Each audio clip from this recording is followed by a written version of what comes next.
It's been raining all afternoon, so the outfield will be very slick. The infield slick. They took the tarp off about 40 minutes ago. There's Albert. He'll hit third this inning, and Skip Schumacher will lead it off. Schumacher in at a solid 289. No homers, 9 knocked in. Colby Rasmus will follow, and then Albert Pujols. Schumacher an 11-game hitting streak already this year. That ended at the end of the month of April, and one of the reasons why the Cardinals had such a great April. 17-8. They've been great at home, 12-5, and 10-5 in the division, and they almost always are winners in the division. That's been one of the positives for the Reds in the early going. The last couple of years, Reds have really taken it on the chin in the division. Coming into tonight, even though they're only 2 games over 500, they're 4 over 500 in the Central. This one looped into right. There's Bruce. He's got it, and there's one away. So Schumacher's retired. Here comes Colby Rasmus. Here comes your forward defensive alignment for the Reds. Reds and the Redbirds each have committed 23 errors this year. Some changes in the Reds lineup. Brandon Phillips still out. Joey Votto still out with those flu-like symptoms. Nick Taveras, Bruce in the outfield. Rosales, Giannis, Hairston, and Ramon Hernandez, who acquitted himself fairly well last night at first. And Ryan Hannigan behind the plate. That's your forward defensive alignment. Chris, unlike the last couple of years, when we had situations like this, the Reds have had a couple of players that could play first base. This year, they really don't. Well, they have really nobody on this staff or on this team, George, with the exception of, I guess, Adam Rosales, who played any first base even in spring training. He went over there and played a couple of innings.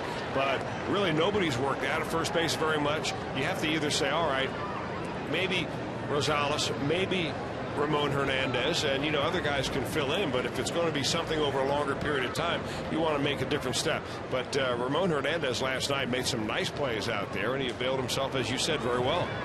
He took a lot of ground balls at Sarasota in spring training, and it was great to watch him because at that time Johnny Gomes was in town, Darrell Ward was in town, and he had to figure that probably 1 or 2 of them might be on the team. He didn't really know whether he'd have to play first. Well, he applied himself. And the ground balls are just a very small part of it, actually. It's the other part. It's scooping the balls out of the dirt. And as a catcher, you have kind of that second sense of being able to get your body in the way, making sure balls don't get by you.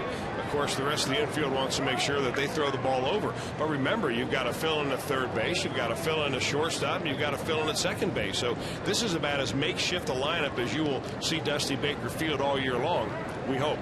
Dusty really had a different vision of this first series with the Cardinals. He wanted everybody ready to go and his big boppers in the lineup. It's not going to be that way, so it'll have to be find a way to score some runs against this Redbird team. And this is a Redbird team that comes in pitching-wise #1 in the league. So it's not just the offense, it's the starting pitching that's been outstanding.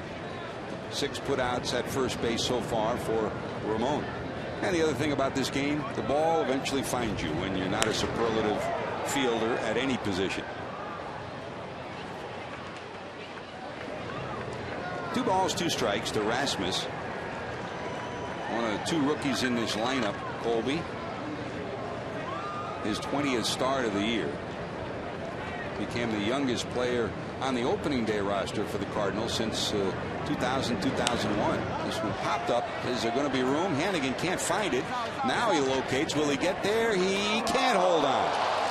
He didn't find it at first. By the time he located it and got over there, he was worried about the railing, the camera, and the ball, and it clinks off his glove. Yeah, normally I think you see Ryan Hannigan hold his glove above his head to make this catch, and he realizes that he's right up against the railing. He thought perhaps his ball was going to be over the railing. That's why he kind of made a high basket catch. Not great form for Hannigan right there, and I think it was because he couldn't find the ball coming off the bat. Fouled off the foot of Rasmus, so the count stays 2-2. You know about Albert Pujols and Ryan Ludwig. They're big-time thumpers. The 2 rookies, Joe Thurston will hit 8 today, and there's Rasmus. Colby, we've been hearing a lot about him the last couple of years, Chris. Haven't seen a lot of him in spring training because the Cardinals train over in the East Coast of Florida, but he's a genuine prospect. He is, George, but you have to think that if you're Tony La Russa, let's hope, if you're a Cardinal fan, that they're able to sustain their production at the level where it is right now. Rookies have a tendency sometimes to come into a league, they sneak up on people, they get pitched for a lot of strikes, and they find out they get off to a great start. And then when the book gets around on them and you get around the league the second time, pitchers begin to adjust, and that's when they begin to swoon down a little bit. That's a swoon down kind of delivery from Johnny Cueto in the perfect spot, and there's strikeout number 1. Well, he's been trying in the entire at bat to throw that slider down and in. He finally got it to a good spot right there. Starts at knee high, inside corner, bottom drops out.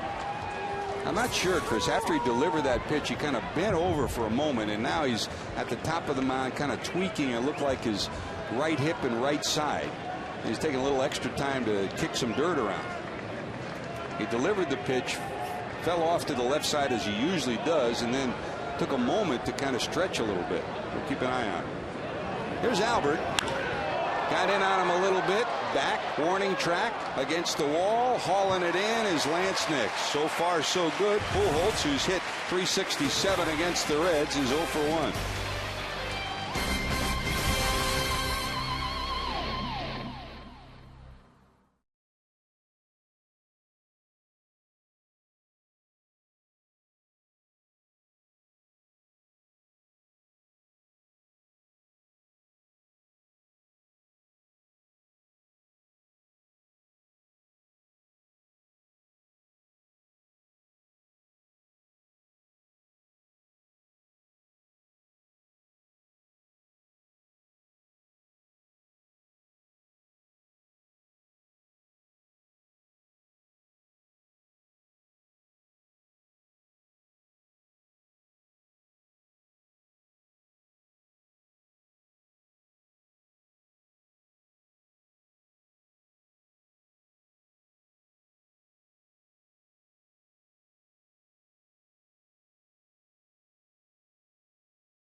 Again, Jerry Harrison Jr.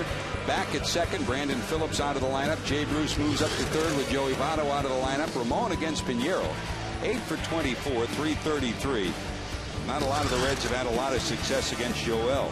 Lance Nix gets the start. He's 3 for 20 against them. Rosales, Hannigan, Yanish, and Cueto. That's 1 through 9 your Reds starting lineup. And here's Pinheiro. Pinheiro's a guy, George, who'll get a lot of ground balls, just like every Dave Duncan prospect that they run out there. He's a sinker ball pitcher. He was a sinker ball pitcher, above 500 when they got him from the American League, and he's had some pretty good years. 4-1 overall this year, and if you notice the number of walks he has, only 7 in 33 innings and only 10 strikeouts. So this guy pitches to contact like just about nobody else in this league right now. In fact, when you add it up, in 135 at bats coming in, he's had only 17 walks, strikeouts, or hit batters. So you're going to get a swing at him and probably put the ball in play. And your infield will be ready. In tight at third is Joe Thurston. And here's Taveras. Willie, 263. That's not a misprint. He's got a homer. He hit one. He trails only Juan Pierre in the least number of homers per at bat frequency and among veterans in National League Baseball. 8 homers and 269 at bats. Thurston, 2 balls, 1 strike, backs up a step down to third. Dribble down to third. Thurston charging. He won't have a chance. His best chance, Chris, was to let that one go. He had no chance. That's exactly right, George. You know, that maybe this was a rookie mistake. Maybe he was, you know, what happens is you go over a scouting report in the pregame and you get so pumped up. And here's the third baseman, Thurston, thinking, all right, I know that Taveras, he's going to drop a bunt down and I'm going to be ready for him. Well, this is a swinging bunt variety right here. And he's already keyed himself up before the game that he's going to make a tremendous play. Looked like Brooks Robinson out there. Well, he probably should have let that go. Not that it would have automatically gone foul, but it was certainly his best shot. And you know about the third base situation. Troy Gloss on the disabled list along with Rick Ankiel. Ankiel just placed on the disabled list this past day after his collision with the wall. They are hopeful it'll be back and ready to go when the 15 days is up. Here's Hairston, and at 190, a home or two knocked in for Jerry. And you expect the Reds to try to get him on, get him over, get him in this series. Get a lead early. Find a way to score some runs with the big boppers out of the lineup. Strike one to Hairston. Now, stealing a base is not an easy thing to do against Joel Pinheiro or really anybody else on this Cardinal staff. Yadier Molina, one of the best around in shutting the running game down. Dave Duncan, they take a lot of pride around keeping that double play in order because all of their pitchers are ground ball pitchers.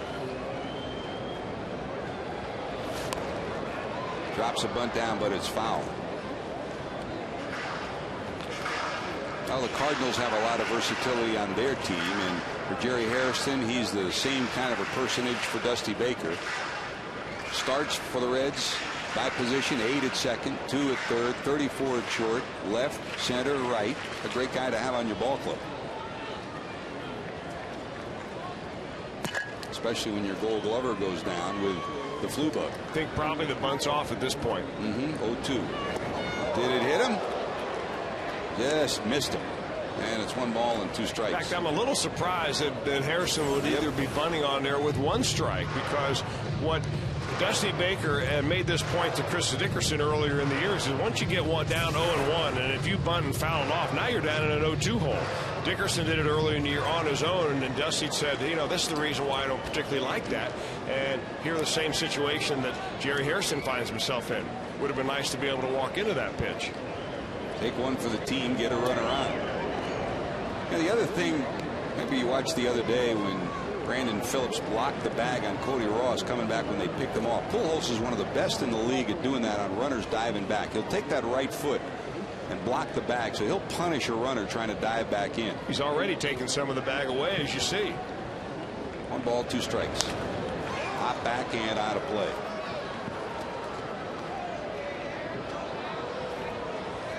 Yeah, you make a good point there because, George, you see a lot of different first basemen hold runners in different ways. Albert Pujols actually comes into fair territory a little bit. I mean, you have to be in fair territory, but he's off the bag a little bit, and he puts that right foot about halfway in front of the base. So he gives that base runner only about half the base with which to work.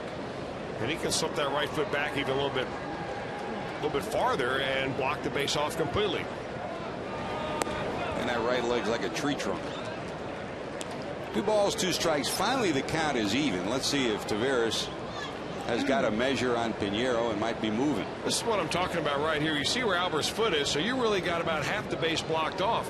If you're Willie Taveras, you've got to come around the outside to be able to get your hand back. He bluffs going, fouled at the plate.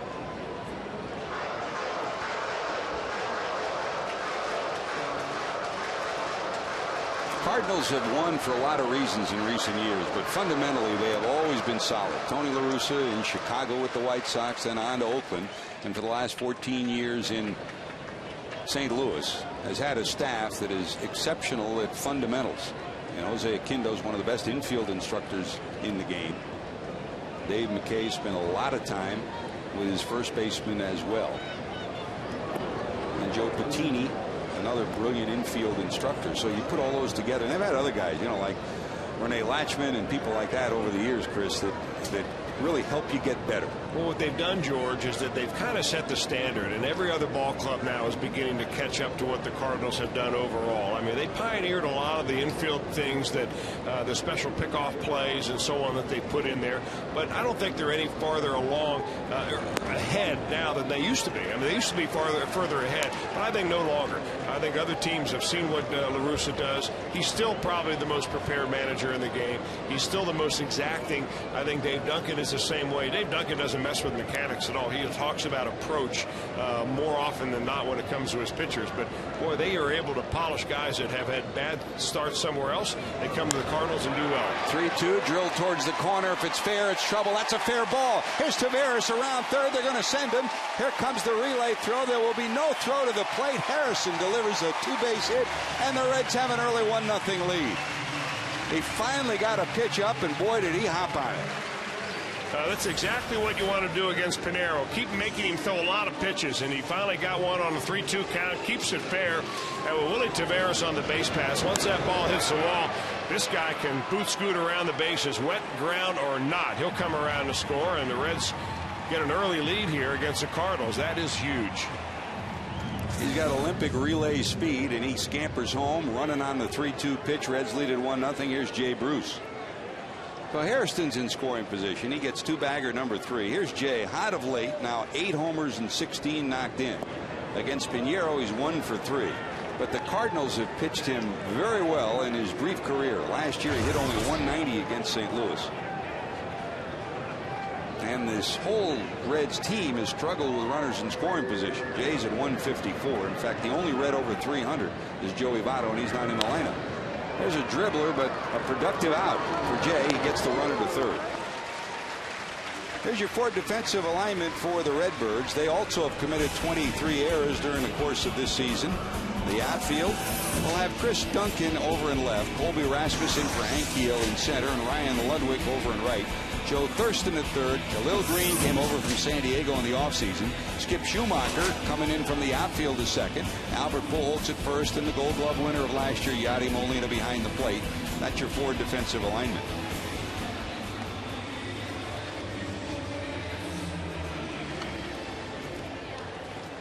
Pinheiro in his career has had great success against the Reds. 3-0 and a 2.2 earned run average. So the Reds trying to do some business against the guy they've always struggled against. Here's Ramon. Loop to the right side, curving towards the line. It is a fair ball. That'll get another run in.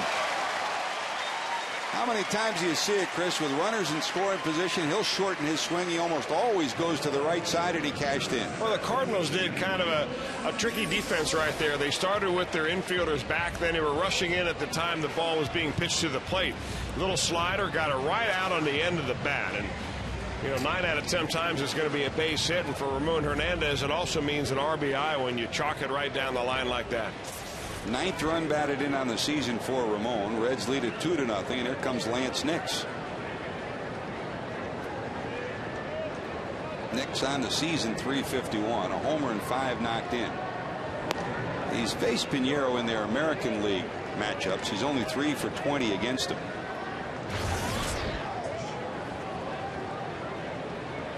He's been the #1 pinch hitter for the Reds. He leads Cincinnati with 5 pinch hits and pinch hit at bats. Finally getting a chance to show what he could do, but here's a bouncer down to second. 4, 6. Yes, sirree, 3. The Reds scored twice, but the 29th double play of the season for the Cardinals ends the inning. Cincinnati 2, Cardinals nothing.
Forget about him. Pujols has been great, but this guy, 7 homers, 24 knocked in.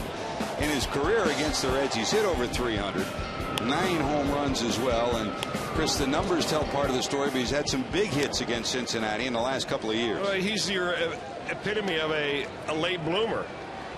Signed as a minor league free agent. He'll be 31 years old and really didn't have a breakout season in the major leagues until last year. A lot of people had a chance to look at Ryan Ludwig all along the way, and George, all of a sudden, he put a Redbirds uniform on, and it all came together for him. A lot of minor league years, major league cup of coffee in Texas, Cleveland, but finally bloomed here in St. Louis.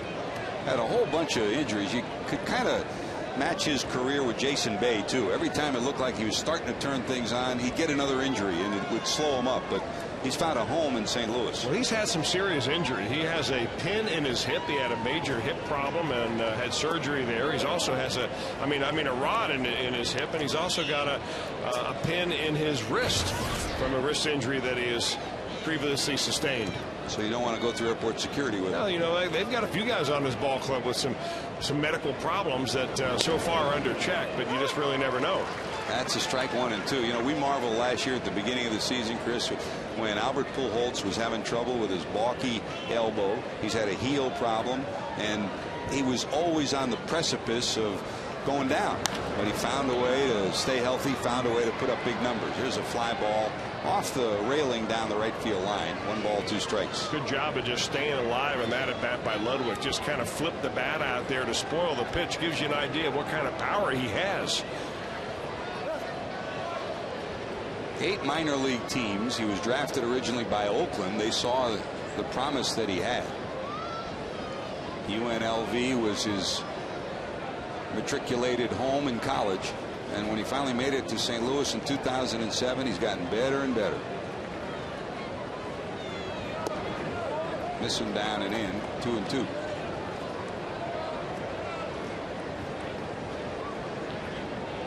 Ludwig, Duncan, Molina.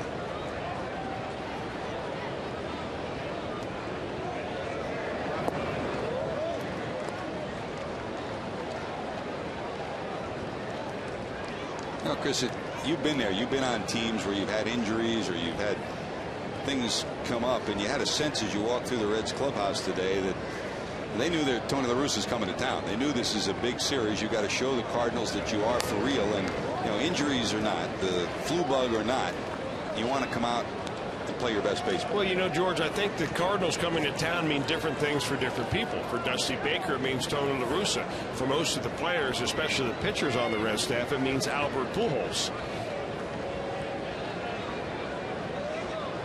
3-2. And there's ball 4. If there's one big difference in Johnny Cueto this year, it's a lack of that, a lack of walks. He's kept his walks to a minimum, especially considering where he was last year. Well, you're exactly right, and it started in spring training, George. He showed in spring training a real effort to throw strikes, and I think the more he throws strikes and the more he is able to get guys out being aggressive in the strike zone, he has more and more confidence in his stuff. Among the league leaders this year in the fewest base-off balls given up. That's only the 10th he's allowed with 30 strikeouts this year. There's Duncan in at 275, 3 homers, 19 knocked in. He struggled a little bit. The average was up over 300, then had a 0 for 13 skid.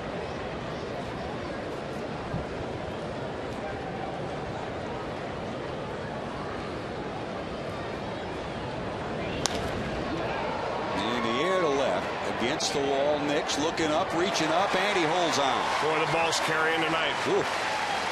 That looked like a fly ball about 20 feet in front of the warning track. It kept carrying. Fortunately for Nix, he had just enough room. Well, it also gives you a little insight as to the power that Chris Duncan has. Another guy that's had some medical problems. He has a titanium disc inserted into his neck over the wintertime, but you'd never know he had a problem with that swing, going oppage and nearly going out of the yard. Son of Dave Duncan, Shelley Duncan, another one of the Duncan kids, playing Major League Baseball in the Yankee organization. Great catch by Nix against that collapsing screen in front of the scoreboard in left. There's Yachty. Molina's always good with the glove. Always good controlling the running game, and his offensive numbers get better. 315, 3 homers, 13 knocked in. And against the Reds, he's hit over 300 in his career. He'll do some of the similar things you just saw Ramon Hernandez do. Even if you pitch him in, he'll inside out the ball to right. You pitch him away, he'll send it into right field. You see Jose Aquindo down in the third base coach's box rolling through signs. Aquindo managed in the Puerto Rican League and then managed in the World Baseball Classic this year. He is clearly a major league manager to be. That's a strike. Dave McKay's usual down at first. You hear a lot about the legacy of Tony La Russa. Dave Duncan and La Russa have been together since the White Sox in the mid-'80s. So Dave McKay's been part of that group too since Oakland. He was Mark McGwire's personal batting practice pitcher back in the day. Asked him once how many home runs he threw to McGwire. He said he probably about 4,000. And when McGwire would go to the All-Star game, he'd bring him with him. You got to throw it to the sweet spot, don't you? You know, you threw a lot of BP. You can make a hit a lot of home runs good when they weren't expected. Didn't want me to throw home runs, and I know where the sweet spot is. But you can make a hitter feel good in BP, or you can make a hitter struggle at 70 miles an hour. If you get the right pace and the right spot all day long, they can hit him out of the yard, especially a guy like McGwire.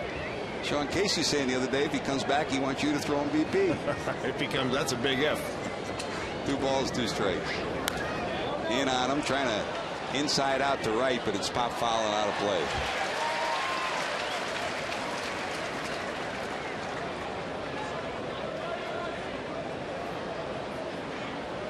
Benji Molina, Jose Molina, the 3 Molina brothers. Benji's off to a tremendous start again this year offensively. And this guy defensively is the best of the 3.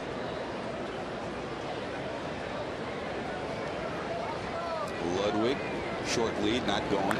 That's hit hard, but foul. Dangerous territory, got that up. Here are the Molinas. You could start a pretty good team with them, huh? Benji's off to a great start.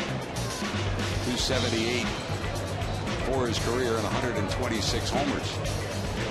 And Jose Molina with the Yankees, who's had some injury problems this year. When they played in the backyard, who got the catch? Who was older? All of them. They all did. 2-2.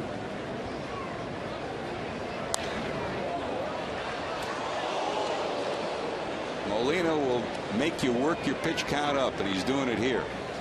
Well, you know, 3 years ago, Yadi Molina was about a 240 to 250 hitter. He was way down in the bottom of the order. He was not an automatic out, but he was certainly a guy that was nowhere near what he has been the last couple of years. Last year he hit 304. This year he's hitting 315. And he has become best buddies with Albert Pujols. So I think Pujols has helped him an awful lot in his approach. Because if you remember Molina over the years, he would, every time you saw the Cardinals, Molina would come in and have a different batting stance. One time he'd have a wide open stance. One time he'd be standing straight up. Next time you see him, he's all bent over. Well, now I think what they've done is they've convinced him to stick with one comfortable batting stance throughout whatever slump he has. Stay with it. And it's really helped him. That's Hal McRae, the hitting instructor for the Cardinals, a brilliant hitting instructor. There's a fly ball to right. It'll stay at the park at the warning track. Bruce has it. Ludwig went halfway. He'll retreat. I guess if you're going to describe the Cardinal philosophy in one word, it's simplify. I mean, Dave Duncan simplifies for pitchers. Hal McRae mentally tries to simplify for hitters too. That really makes a lot of sense right there. You know, I remember that Jim Lefevre, when he was a Reds hitting coach, would say the same thing. He'd say, you know, when you're working with great hitters, you have to make it as simple as possible because they've got so much talent that you can't overload them with technical talk. You just have to let them go out and hit. See the ball and hit it, and most great hitters do that. Got in on Green a little bit, but it's hit deep to left. Does it have enough? At the wall is Nix. He comes up and he's got it. Lance Nix hauls it in at the wall. Johnny Cueto says thank you very much. Nix, 2 outstanding catches on the night, and the Reds hold on to a 2-0 lead.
brought to you by your Cincinnati and Northern Kentucky Toyota dealers. For a dealer near you, visit buyatoyota.com. By JTM, food, family, fun, JTM. And by Jeep, you talk, we listen. It's a new day. Have fun out there in your beep beep Jeep. Well, Lance Nick's having fun out there, Chris. Not one, but two outstanding catches, and he sure helped his pitcher, Johnny Cueto. You're not kidding about that. He went up there to get that ball right off the wall. The ball is really carrying here at the ballpark tonight. There's Cueto waiting for him. Yes, sirree. And he got a standing ovation behind the Reds dugout as he trotted to the dugout after the inning. There's Adam Rosales. Hannigan and Giannis due up as we go to the bottom of 2. If you just joined us, infield hit by Willie Taveras, double by Harrison with Taveras running on a 3-2 pitch, and he scored easily. And then a base hit by Ramon Hernandez after Jay Bruce grounded to second to get the runner to third. So the Reds lead it 2-0.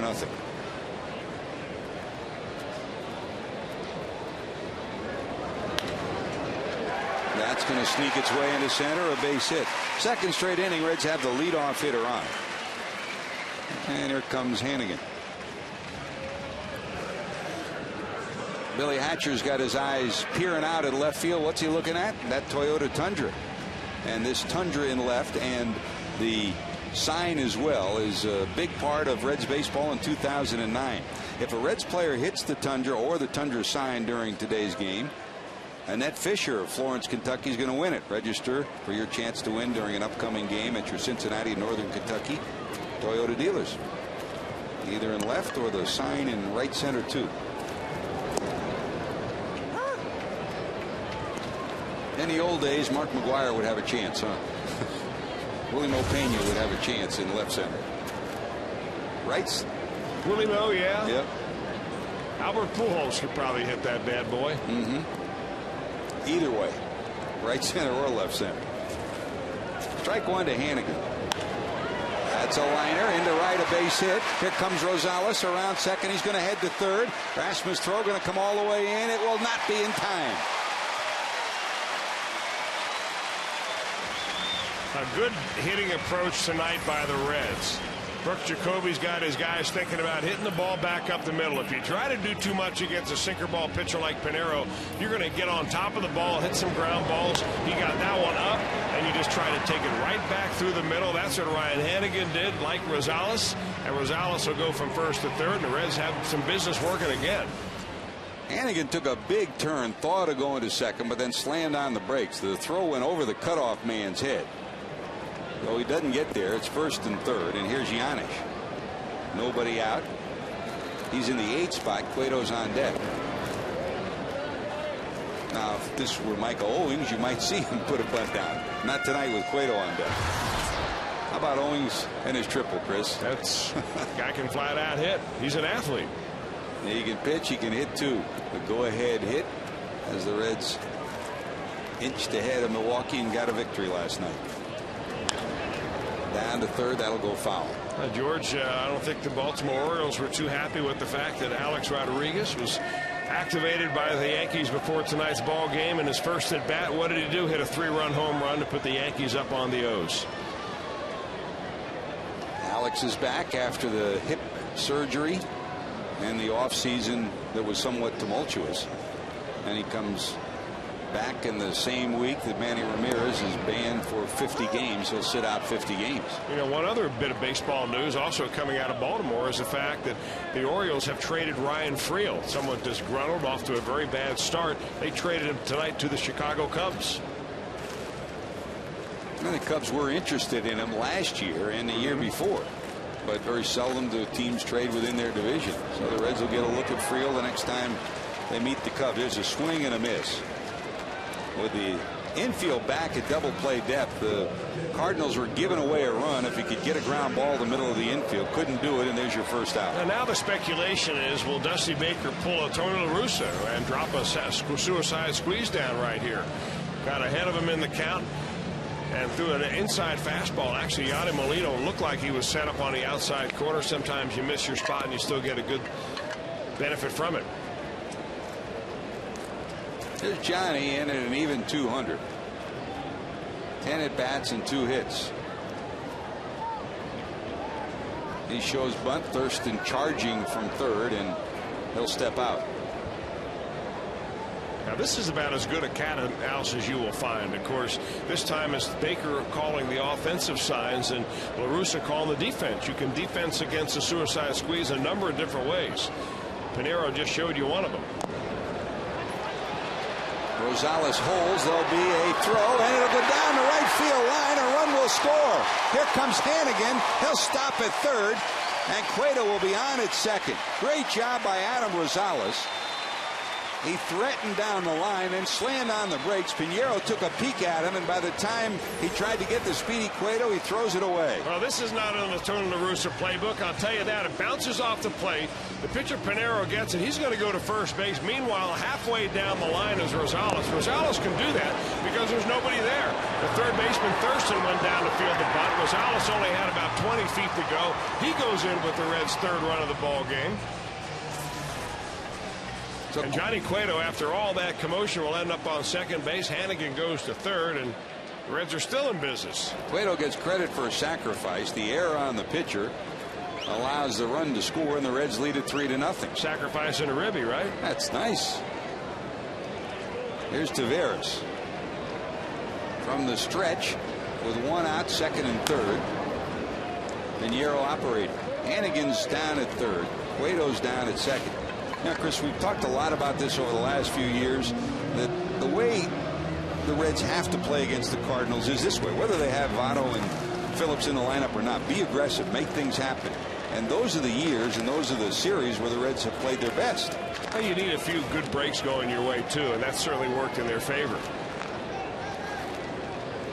24th error by the Cardinals this year. The Reds and Cardinals are 15th and 14th in the league defensively. Cardinals have dodged the defensive bullet so far. They've played bad defense, but they've pitched well enough in their starting pitching, and they've hit well enough to be in first place. Sooner or later, defense catches up to you, though.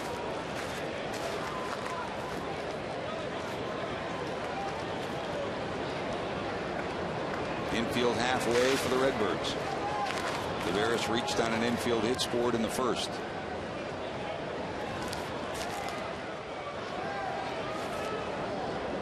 Last year, Willie led the league in infield hits, bunt hits, and stolen bases. Even with the infield planted where it is, always you have to think about his bunt possibility.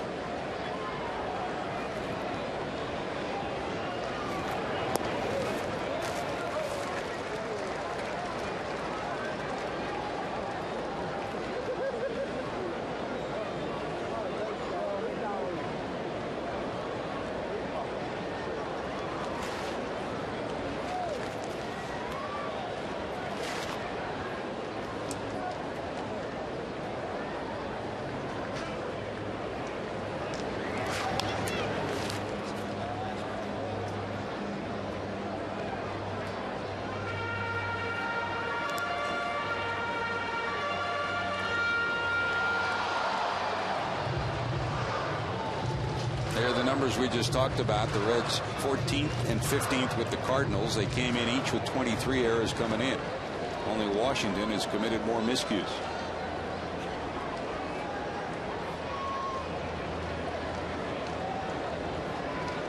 Two.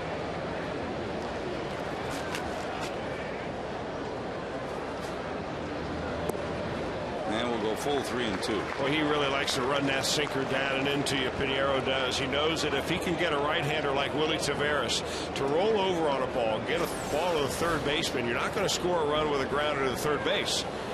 And that's what he's hoping for with that pitch right there. Now with 3-2, he's got to make sure he clips a little bit of the strike zone.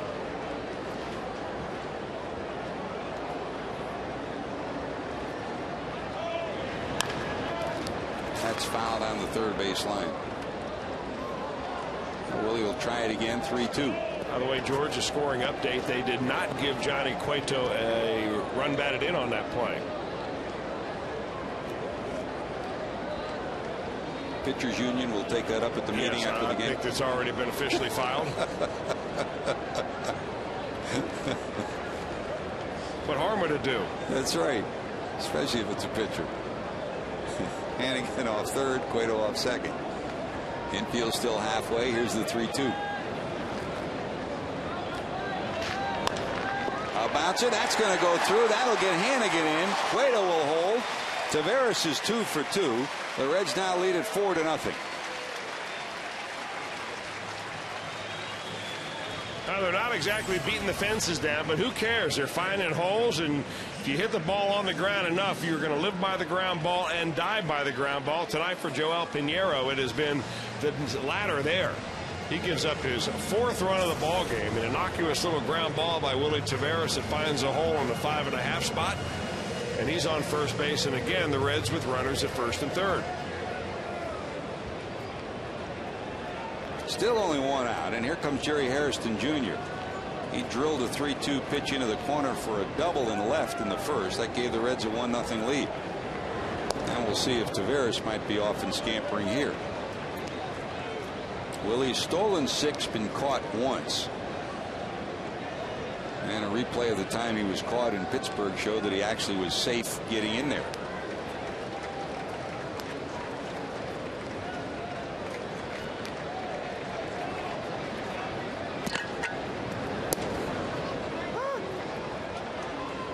That's in there, 1-1. He takes a look at Mark Berry down in the third base coach's box for the Reds, who rolls to his signs. Billy Hatcher, as usual, down at first for Cincinnati. Hairston hitting second tonight. Votto out of the lineup with the flu. So is Brandon Phillips. So Jay Bruce is on deck.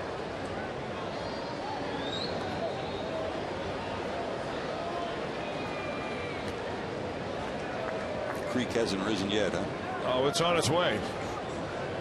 Once a year, that play works. Well, you know what? I think this year we'll probably see it more than that because we see it tried more often than that. 1 ball, 1 strike. Taveras not going. This one blooped into right center. That's a hit. Taveras will cruise around second. He'll go to third. Cueto will trot home. The Reds put their 5th run on the board, lead at 5-0.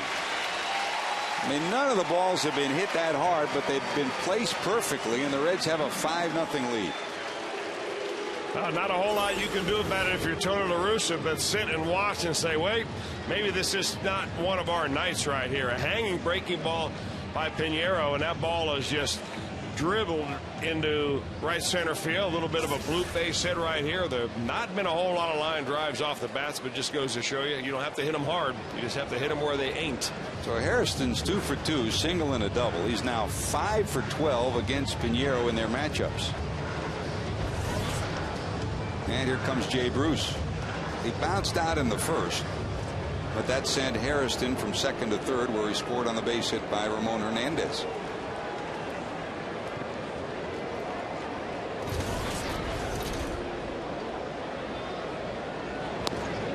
That's a strike. Now Joe Pinheiro, I guess until this ball game anyway, or this inning, led the National League along with Zach Duke and Danny Herron as the fewest pitches per inning at 14. That shows you that he just pitches to contact. His stuff is not good enough to get a lot of strikeouts, but he pounds the strike zone. He pounds the bottom of the zone. Gets a lot of ground balls. So he'll get about 20 to 25 ground ball double plays every year, but not tonight. Ball and a strike to Bruce. Rocketed right to pull, also tapped the bag. Nothing Hairston could do about that. But the Reds do some more business, put 3 on the board. They lead at 5-0.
Cardinals.com. Offer valid in advance of game day only.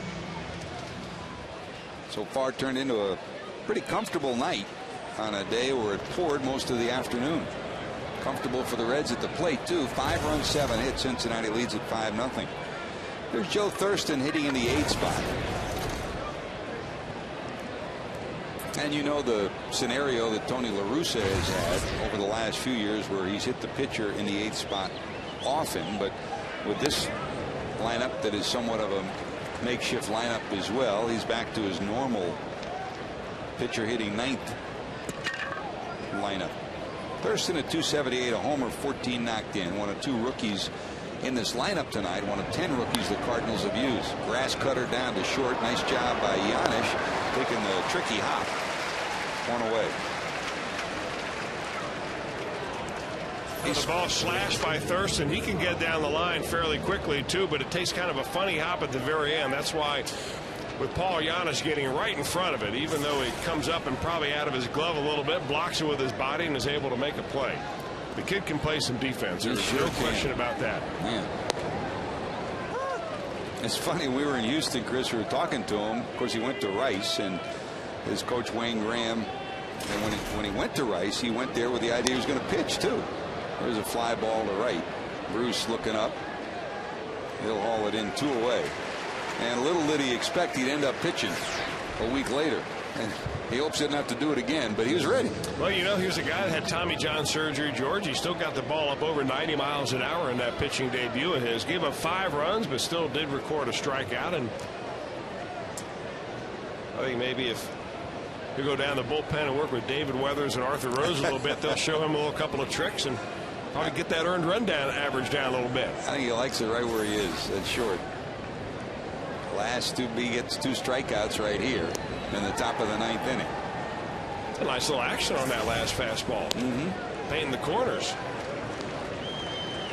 You know, see, now he knows the best and the worst of pitching. He knows what it's like to get the feel the exuberance of a strikeout. He knows the how bad you feel when you give up a big number. The other side of it, though, I mean, if you give up 5 in an inning, you know you're going to come back and have a chance to lower that ERA. So now he's almost has to think, well, somewhere along the road I want to pitch again. He'll be begging at it now. He can't go into the record books with that earning. This one looped into left, sinking in front of Nix. And that'll be a base hit. So with 2 outs here in the 3rd, the Cardinals get their first safety. Skip Schumacher bangs one into left.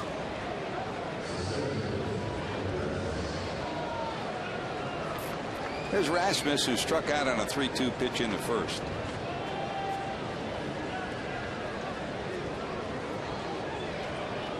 You know, on the other side of it is you just hope, beyond hope, that whoever you pick to pitch doesn't hurt themselves. I mean, especially Giannis, who had Tommy John surgery.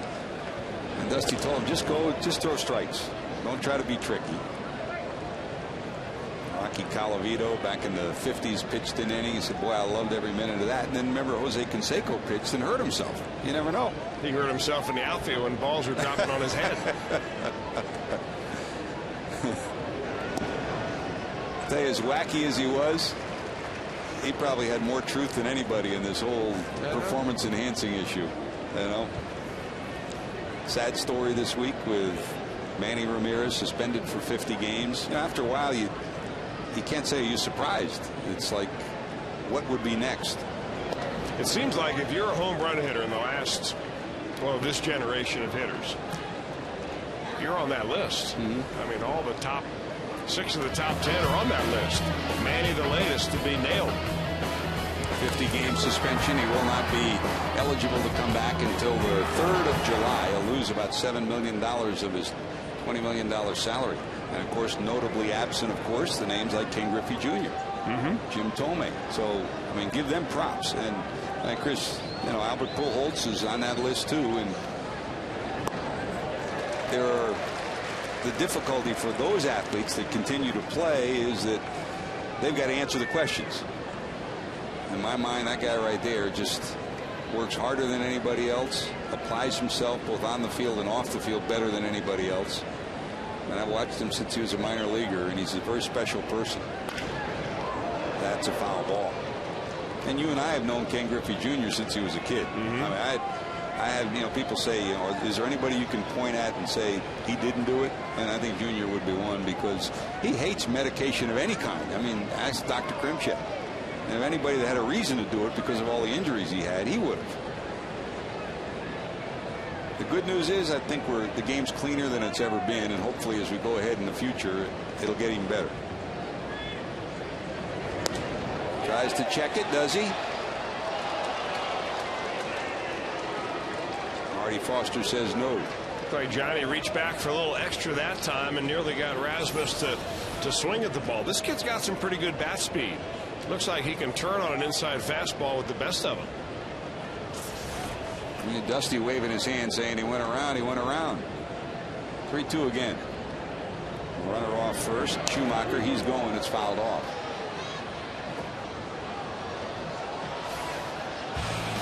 Here is your favorite play, Chris. Look out. Doink. We had a game at the old ballpark. It happened to Dion, too, remember? I can't watch that without laughing. I'm sorry. Remember what happened to Dion? At least you know he didn't get hurt with that.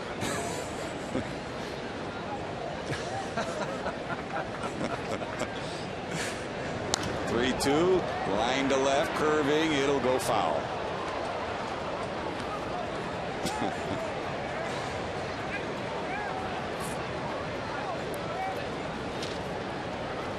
Rasmus hanging tough at 3-2. But while the Reds have put 7 hits and 5 runs on the board through the first 2, Cueto's been doing what he's been doing for the last 3 weeks.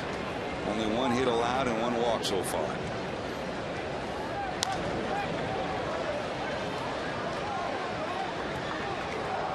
Drop a little changeup on him. Now Johnny's got those 3 pitches, and he keeps it pretty simple. Nice simple delivery. He has a fastball. He's got a 2-seamer and a 4-seamer, but at a breaking ball, a slider, and a changeup. I think you just keep on going with the number 1. That's probably a sinking fastball right there. Right center field. Will it hang up there long enough? Here comes Taveras. It does. Looked like he got it off the end of the bat, and with Willie's speed, he tracks it down. A hit, nothing to show for it. Reds still lead it 5-0.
For it in the current baseball era. Who's the best right-handed power hitter? Text 1 for A-Rod, 2 for Albert Pujols, 3 for Vladimir Guerrero, or 4 for Manny Ramirez. Your text question, text your choice to 37664. 37664. Alex Rodriguez 1, Albert Pujols 2, Vladimir Guerrero 3, and Manny Ramirez 4.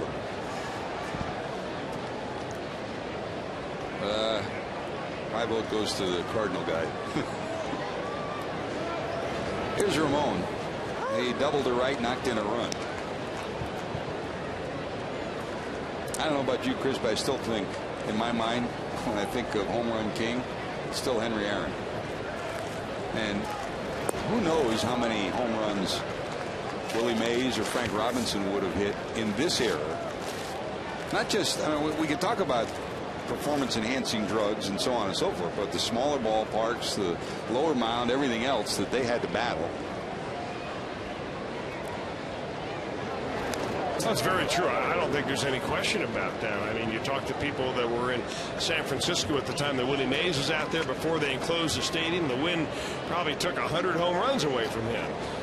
Just the hardships that Hank Aaron went through during his career, the death threats and the things like that had to be distracting, were just, you know, insurmountable obstacles that he'd lived through and battled through.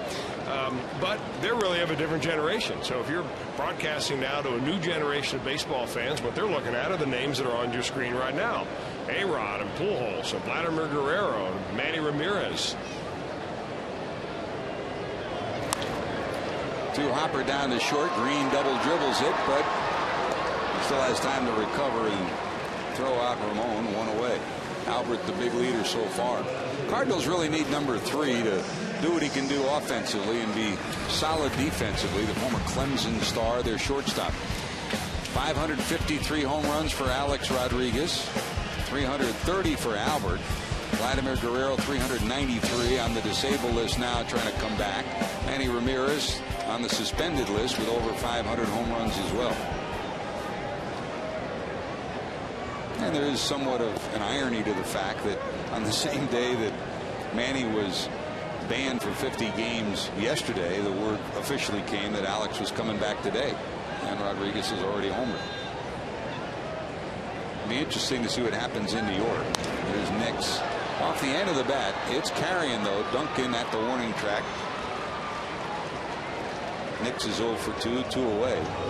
I guess in New York, the Yankees have struggled. If Alex comes to town and they start winning, then he'll be a hero there at least. If they don't win, they'll blame him as well as the team.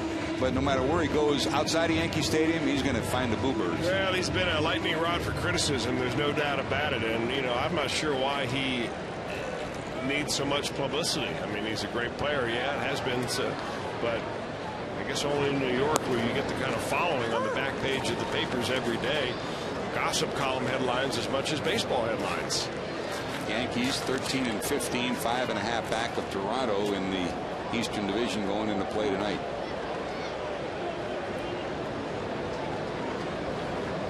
The Reds, of course, will face the Blue Jays on the road for the second consecutive year. I can't figure out the interleague schedule in the series. We went there last year. We'll go there again this year. The Reds, of course, will also face the Indians twice. The White Sox here in the civil rights game in June, and Kansas City, heading to Kansas City. How about Greinke? He's been outstanding. Man. Kansas City pitcher on the way to a brilliant start to his season. 1 ball, 2 strikes. Rosales singled to lead off the second. Down to third, but foul.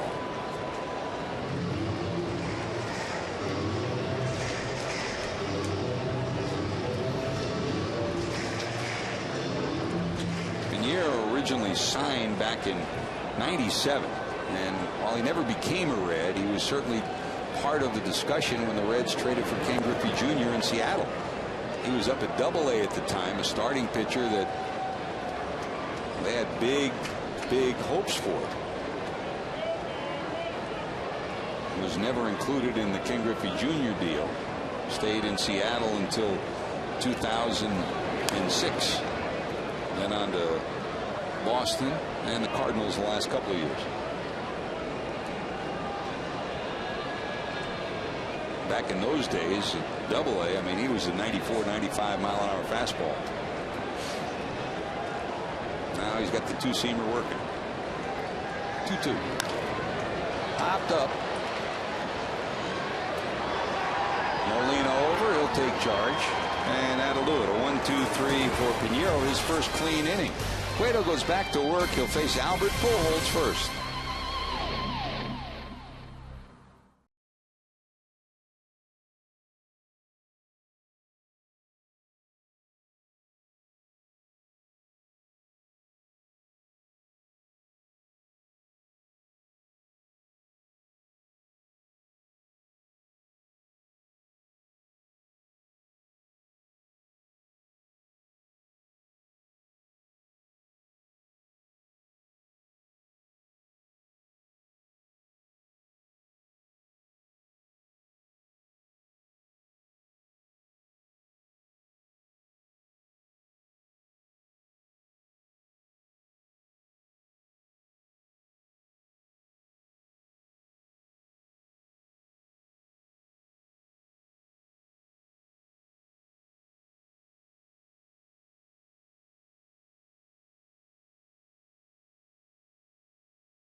Joey Votto bobblehead, courtesy of John Morrell.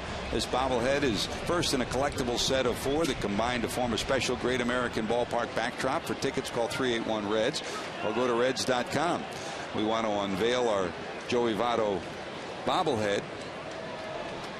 And Chris, thank you very much. I know that this was Debbie's birthday week. You got Mother Day coming up, and you were able to bring some of your Fox Sports Ohio wallpaper. This is we are unveiling here tonight. Don't look back there. We've got a little plumbing issue going on, but we're having a good time up here. The Joey Votto bobblehead, that's a pretty nice looking bobblehead. It's solid, too. It's pretty good. By John Morrell finishing up the swing. Hope to see Joey Votto back in the lineup and swinging just like his bobblehead depicts. Here's Albert. They've got a bevy of bobbleheads with his name on it in St. Louis. It started when he was in rookie ball, his first bobblehead, and they've had one almost every year ever since. 1 ball, 2 strikes to Pujols, who flied out first time out, and that doesn't happen very often. He has walked 19 times. That's only the 10th time he struck out this year. And Chris, you talk about the big numbers. Every year of his career, he's had more walks than strikeouts. Well, this year, George, his strikeouts are down more than ever before. That was kind of a cut fastball / slider right there at 99 miles an hour. Kind of a mismatch, if you can call that, in that at bat. Just goes to show you what the stuff is that Johnny Cueto has. When he is on, he can dominate anyone, including the best in the game. There's Ryan Ludwig, who walked in the second. Now, we do know that Jesse Jackson has made arrangements to get a couple of cases of these Joey Votto bobbleheads and smuggle them into Canada when Joey goes home to Canada. You're going to be in Jesse's trunk on the way.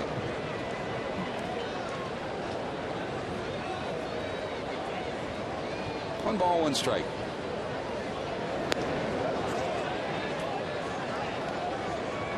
You know, you love to see Cueto going out there throwing strikes the way he is. Sometimes you see what happens when a pitcher gets spotted to a lead, a 5-run lead in this case. The pitcher then kind of relaxes a little bit, then you start to nibble around the corners, you walk a batter or 2, you get yourself in trouble. This is the time when you can be more aggressive than ever before. And you make those hitters hit the ball rather than put them on base, and he's doing exactly that tonight. Number 3, number 4 in the lineup disposed of. Here comes Chris Duncan. Here comes our Aflac trivia question. Aflac! There's number 10, Tony La Russa, who was the Cardinals manager before Tony La Russa. 14th year for La Russa as a Cardinal, and you know, he's heading to the Hall of Fame. Over 2,400 wins. He's 3rd all time,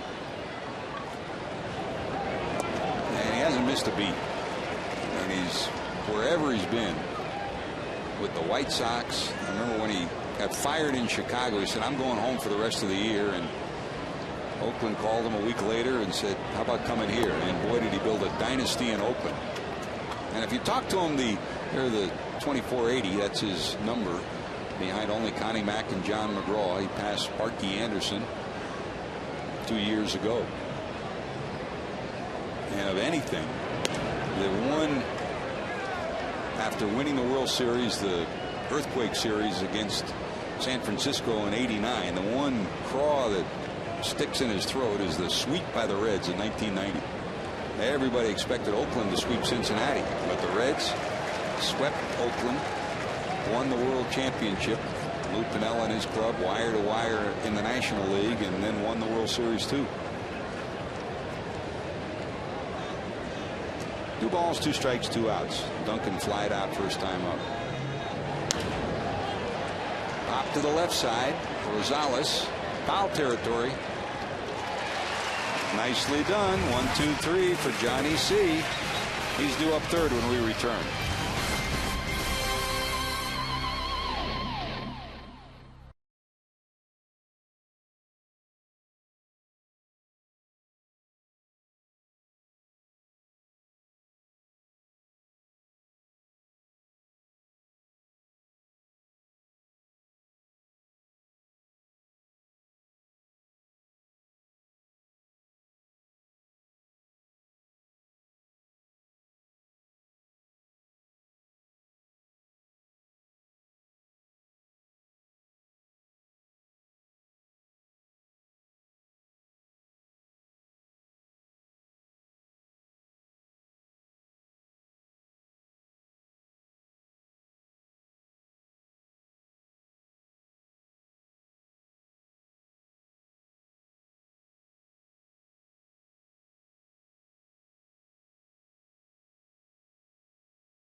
So good for the Reds, considering the lack of hitting. Our Honda standings in the National League Central.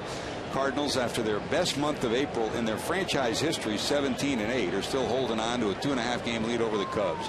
3 over Milwaukee, 3.5 over the Reds. Cardinals 10-5 in divisional play. The Reds 12-8, so they both played well against teams in the division. And that's something the Reds have not done for a long time. I mean, last year in the division, they were 31-47. 16 games under 500. Here's Hannigan, single to center, first time up.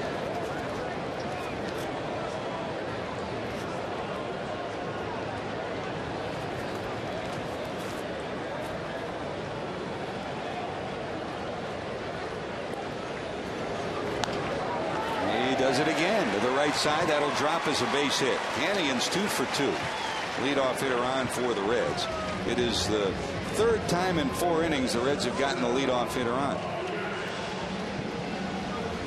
Here comes Paul Giannis, who struck out first time up. Our Aflac trivia answer for tonight: Cardinals have had some big name managers over the years, and guys who are Hall of Famers and men who were destined to be outstanding managers. Mike Jorgensen was an interim manager for the Cardinals, and that's who Tony took over for.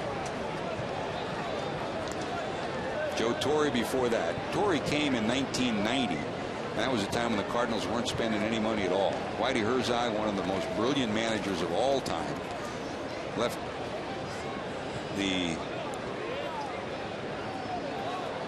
Kansas City and went to St. Louis. Jack Kroll We both remember Jack Cole, and of course the redhead, Red Shane-Dinks, was one of the best managers ever. When you talk to Tony La Russa about the Hall of Fame, he never wants to talk about it. The first thing he'll say is, you know, I've been lucky. I've had good ownership. I've had people that were willing to spend money, and he points to Oakland for that, and also Jerry Reinsdorf in Chicago, and he also points to Bill DeWitt and Walt Jocarty when he was in St. Louis. But he said, look, I mean, Jim Leyland and Ronnie Gardenhire are as good a manager as I am. They haven't been as fortunate to be in the same place as I've been.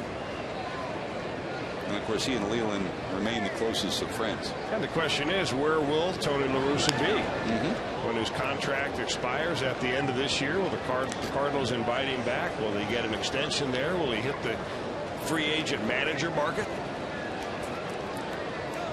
The one thing you know, if Tony La Russa goes someplace, I mean, he takes the family with him.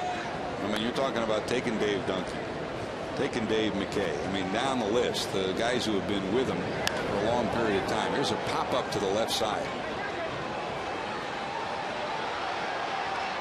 Green has it. First out of the fourth inning, and Johnny Cueto will come to the plate. And Tony La Russa, every contract he has signed since he left Oakland leaves him an option. So it's a decision that will be a joint decision. I mean, the Cardinals will have their decision, but La Russa will have his as well. Read the marketplace, see what's out there. Here's Cueto, credited with a sacrifice. This one fouled off, and when the pitcher Pinheiro threw it away, he reached on an error. And by the way, they have reversed that decision, Chris. Johnny Cueto does get a run batted in. And see, just the threat. That's it. Some action by the pitching union. You have power. We don't like to use it unless you have to. That's right. But when it comes to an RBI for a pitcher, I think it's a worthy cause. For a fellow pitcher, you wield it. So that'll give Cueto his third run batted in of the season.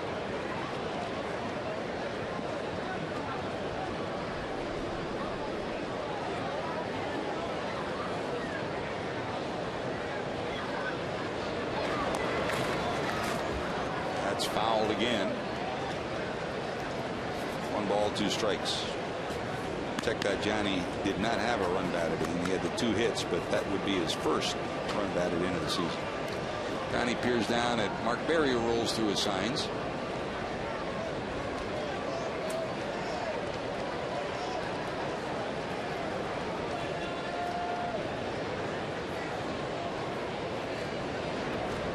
Speaking of managers, the Arizona Diamondbacks late last night, early today, removing Bob Melvin as the manager there. Guy who was manager of the year just 2 years ago. Yeah, you know, and that brings up something I was about to say when we saw who preceded Tony La Russa in St. Louis as manager. Of course, Mike Jurgensen was the guy who answered a trivia question, the interim manager, but it was Joe Torre that he took over for. It's funny how Torre was so dumb when he was in St. Louis and so smart when he got in New York. He took over in 1996, and boy, did he rocket the Yankees into contention through the end of the 90s and into the early part of this decade. And he's doing the same thing in Los Angeles. 2 balls, 2 strikes. He hit it twice with his bat, so he's out. It'll go as a strikeout for Pinheiro. That's strikeout number 2.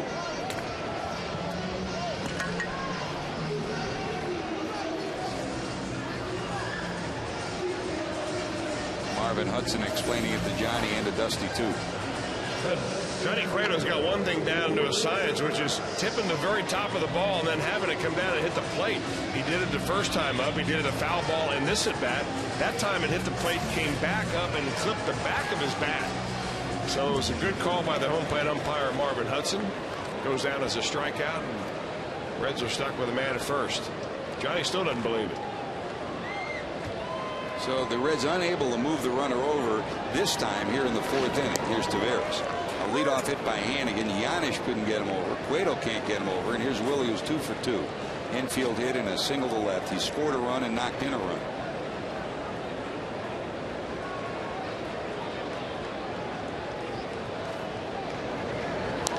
The other part of the Joe Torre story, Chris, is that he's in Los Angeles now, and there probably is no other manager who's equipped to deal with the Manny Ramirez fiasco than Joe. He's been through so much in New York, and he's got to find a way to keep his club together and find a way to keep them on a winning keel until July.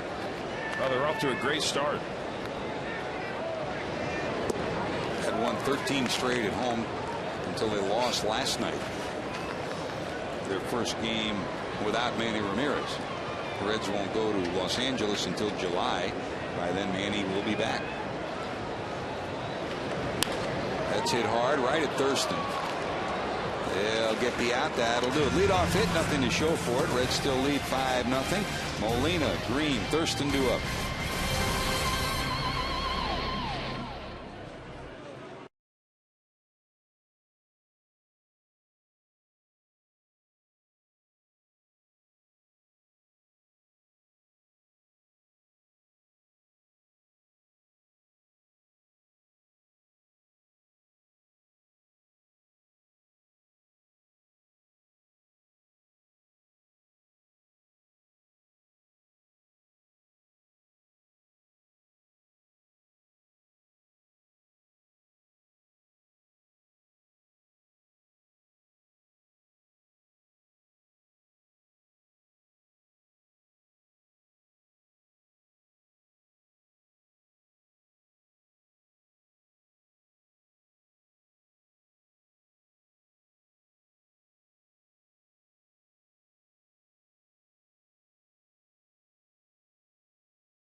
Text alerts and video alerts. Customize your mobile alerts, including news, game summary, score, and more. Sign up now by texting Get Reds to 65246 or visit MLB.com/mobile.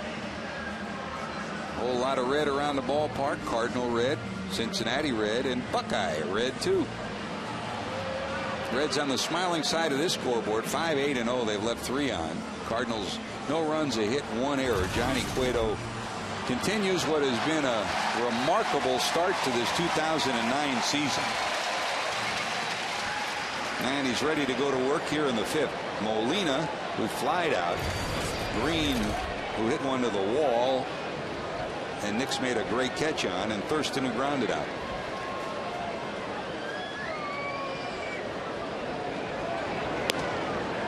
Great to have you with us, George Grant, Chris Welsh.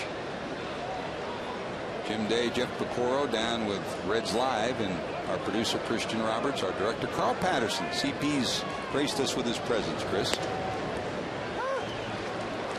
Down from Cleveland to keep us all in check.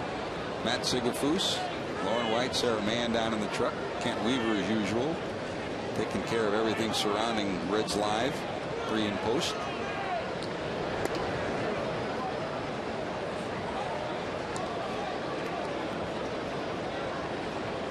We do know that neither Roy Alfors nor Brian Hunterman could mow their lawn this afternoon the way it rained here. 2 balls, 1 strike to Yachty. How's yours look?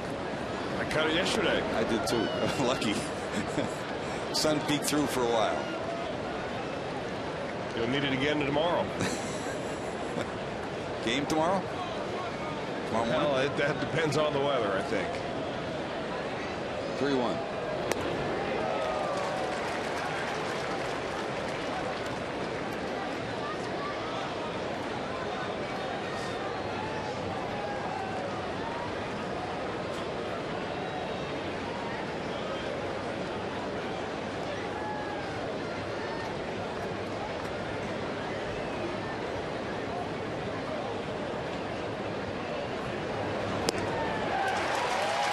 How's that for a bounce back? Strikeout for Johnny Cueto. That's his third of the night. And this week on Fox Saturday Baseball, Evan Longoria and the Rays head to Fenway to take on David Ortiz and the Red Sox in a showdown between division rivals. Fox Saturday Baseball returns this week at a special time of 3:30 p.m. following This Week in Baseball at 3 on Fox.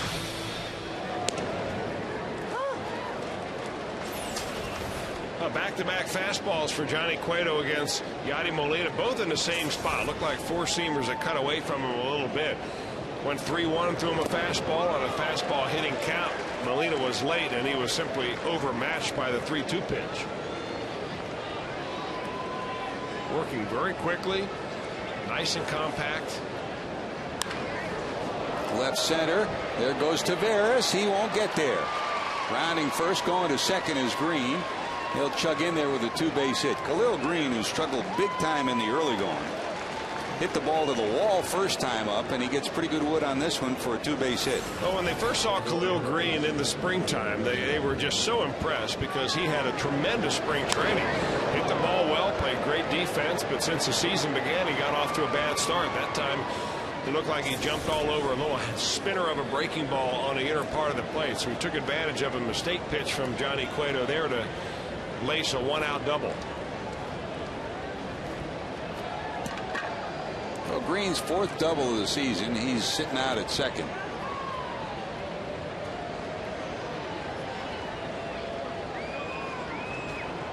His average at one point was down as low as 188. Had a right forearm strain, and they sat him for a day trying to get his bat back and get his game back. They need him to be what he's capable of if they're going to hang in this race in the Central. Here's Thurston, who bounced out first time up.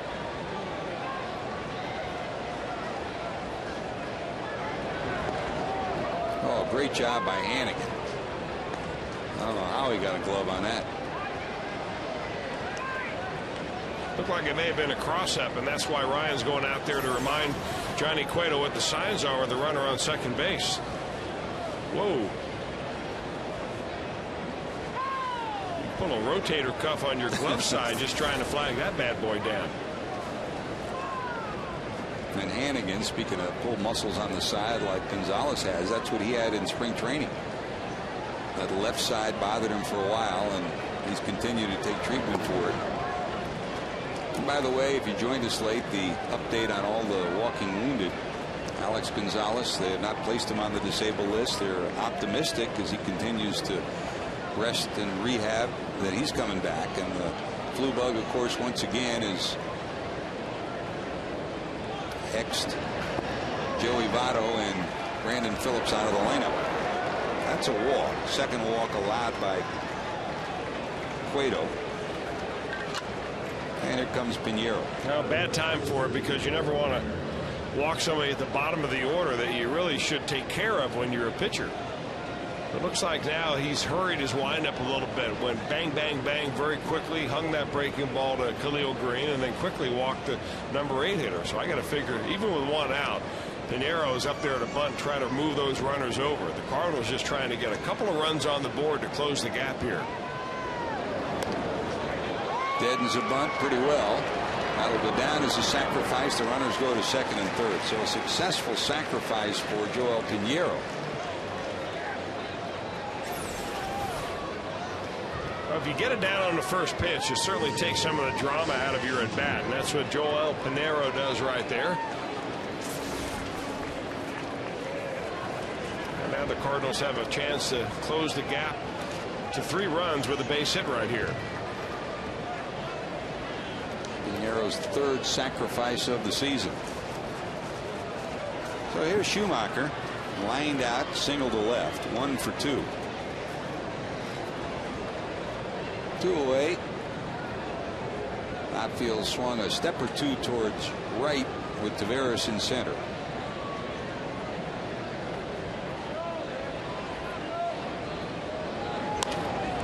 Off Cueto. Can he get it there in time? Johnny flips it. Great job by Cueto.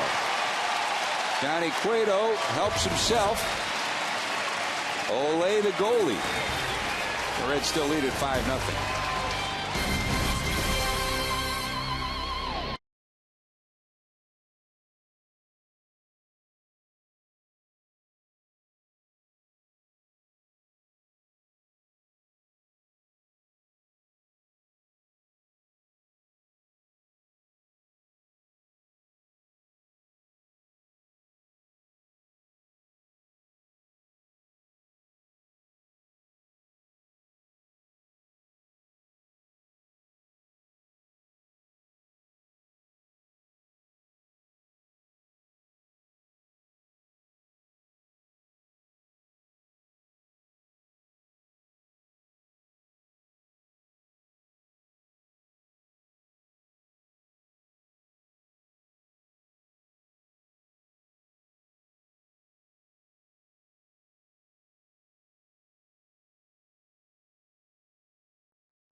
Show your mom how special she is by bringing her to Great American Ballpark on Sunday for Mom's Appreciation Day. First 10,000 moms in attendance receive a free tote bag thanks to Cons. Get your Mom's Day tickets now, 381-REDS or at reds.com.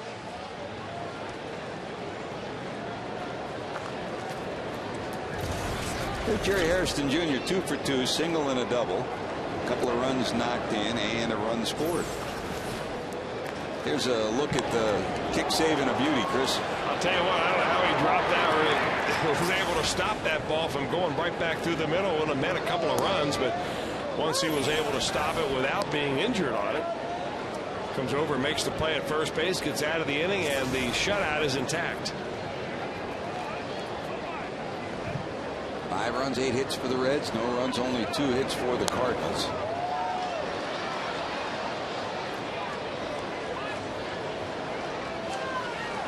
Game 1 of the weekend series. Tomorrow, Aaron Harang against Kyle Loesch, the former Red. Harang will try to win his 3rd. Loesch will try to win his 4th. Reds live at 6:30 prior to the game. Then on Sunday, Edinson Volquez against Adam Wainwright. Down to 3rd, Thurston on one knee.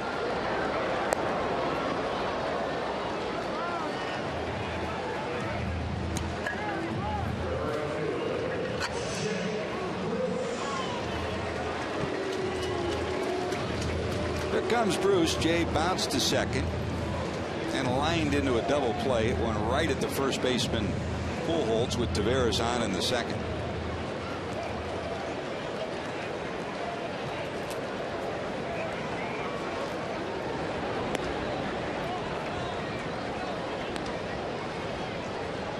Home run leaders in the senior circuit. Albert with 11. Adrian Gonzalez, who's been off to a great start. Alfonso Soriano had 2 big flies yesterday.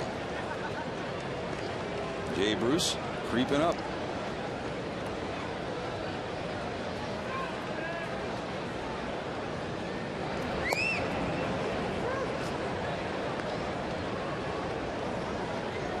Albert last year had only 5 homers in the month of April. This year he had 8 in April. So he's already ahead of a season where he once again had over 30 home runs and over 100 runs batted in.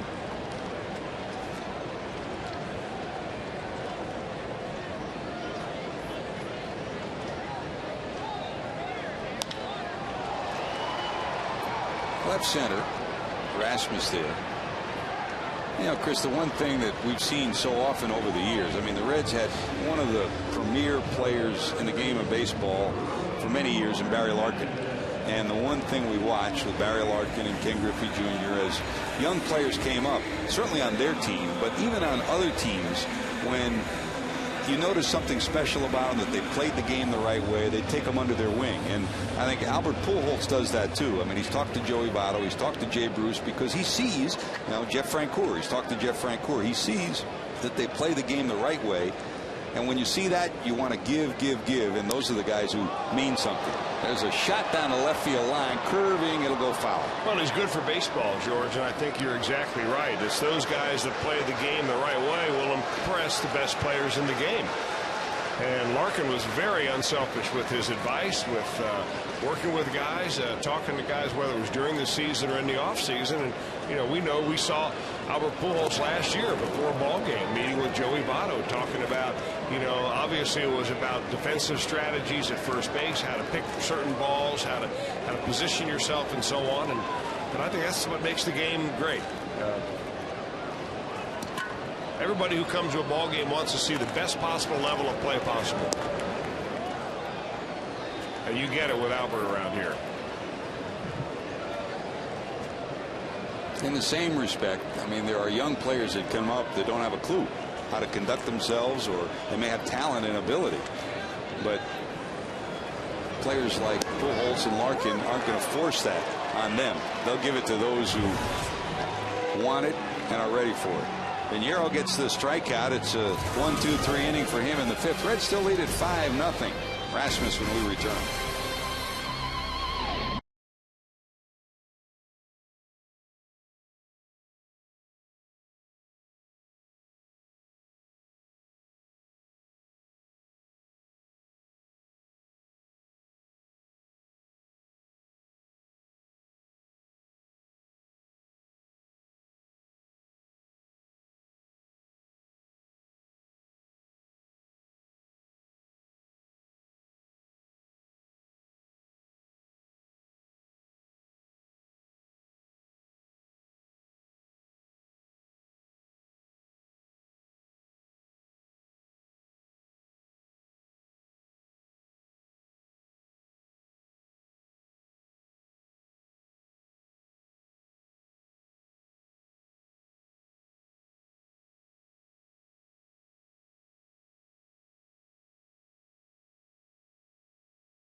Central leading Cardinals. Jim Day with you. We're on the suite level here tonight. And once again, we love to go interactive, not only with our Fox Sports Ohio text poll questions, but you can follow us along on Twitter.com. You can follow everything going on with Fox Sports Ohio, Fox Sports OH, or you can follow me, Jim Day TV. That's at Twitter.com. I send out those messages throughout the game, keeping in touch with Reds Nation. George Grand. A mega media star, Owen JD, Jim Day. On the cutting edge, George. We can't keep up with you. Well, you know, it's part of my gig. Good job, JD. We'll see you later for Reds Live. Here's a good effort by Taveras. He cuts off possible extra bases on the shot by Rasmus. Boy, does he cover a lot of ground. Part of it is getting a good jump. Part of it is that speed. You put them both together, and you've got a guy in a small outfield like Great American Ballpark that really closes off the gaps. Unless you hit that ball very sharply right dead into a gap, you're going to end up being somebody's glove out there. Three very good athletes out there defensively tonight for the Reds. Here's Albert. Flied to left and struck out. 0 for 2 tonight. Firestone leaderboard, and whatever offensive leaderboard you put up, you know, this guy's going to be on it. Joey Votto at 370, second to only Carlos Beltran. Albert at 356 right behind him coming into tonight. And against the Reds, Albert 367, 35 homers and 102 knocked in his career. One-handed, a hard hopper down to short. And so far, Cueto's gotten the best of the future Hall of Famer. Well, the key really to pitching to Albert Pujols is to pitching with him with nobody on base. You can go after him. You can be aggressive. You use all your pitches. All of a sudden, if you get a couple of guys on base, you begin to get tentative, and you pitch carefully to him, and that's what he feeds on. And right now, in every one of his at-bats, Albert Pujols has come up with bases empty, and he has come up empty. Prescription for success so far tonight. Here's Ludwig, a walk and a fly ball out. And really, on the other hand, if you're Tony La Russa, you pick somebody in your lineup who is struggling, and you put him in the spot directly in front of Albert Pujols, knowing that he's going to be pitched to. Not necessarily only with fastballs. So in this place, it was Colby Rasmus, who has been struggling recently. Get him in that number 2 spot, and that means that he'll be throwing strikes. It's exactly what's happened tonight. He's hit the ball hard once, but he is pitched to each and every time. 1 ball, 1 strike to Ludwig. Cueto can't get this one, but Hairston will. 1, 2, 3, quick one for Johnny Cueto. Bottom of 6 we go. Nix Rosales, Hannigan due up.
Goes up in left field to get that ball off the wall.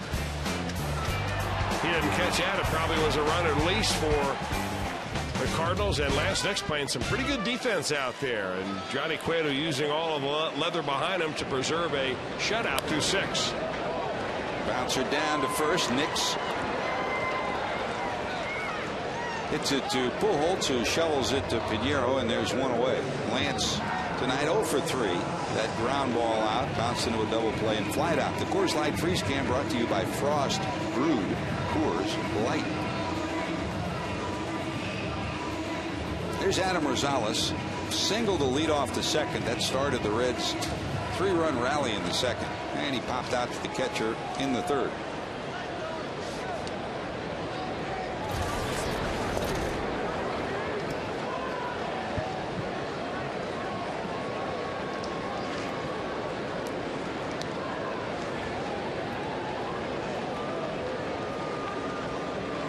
On the scoreboard, San Diego and Houston are scoreless.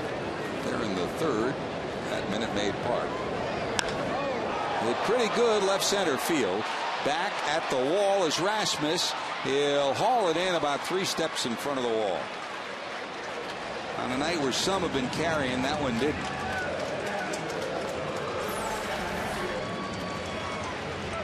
Oh, got it well, but it went straight up in the air, and you can see the trajectory off the bat from Rosales, and takes him all the way to the left center field wall. That's a long way. If you get the ball down the left field line, you've got a chance of punching out of here with something you don't hit all that well. But in the gaps, it still plays legit. And if you were to scope out the whole ballpark, that's the one part of the park where the ball carries the least. Here's Hannigan, 2 singles, 2 for 2.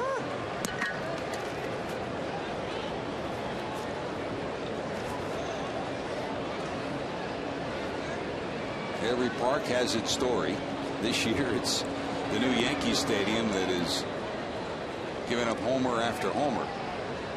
But as Joe Torre mentioned just the other day, of course he hasn't been there yet. He's now with the Dodgers. He said let the park live a little bit, and remember it's about pitching too, and the Yankee pitching has struggled. They've been giving up a ton of home runs. In fact, if there's one key to the Cardinals' success this year, it's been with their starting pitching. They only gave up 4 home runs in the month of April. The starters did. Well, it really reflects the strategy and the whole philosophy of Dave Duncan, which is, don't give me a guy that goes out there and strikes out 10 a game and throws high fastballs and is susceptible to an occasional 3-run homer. Give me a guy that I can work into my system, which is ground balls after ground ball, pound the bottom of the zone. And when you get 2 strikes on a hitter, they even pound the zone more down at the bottom. That way they can charge their outfielders, make more plays at bases, because balls that go through for base hits are normally on the ground. Down to short. Green has it. Hannigan retired. Reds go 1-2-3. So Pinheiro's got it under control. That's 6 straight 2-1-2-3 innings.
Hairston doubles. It's 1-0 Cincinnati in the first. Then Ramon Hernandez plunked one into right, 2-0, as Hairston scored, and the Reds had a lead in the first. They put 3 on the board in the second.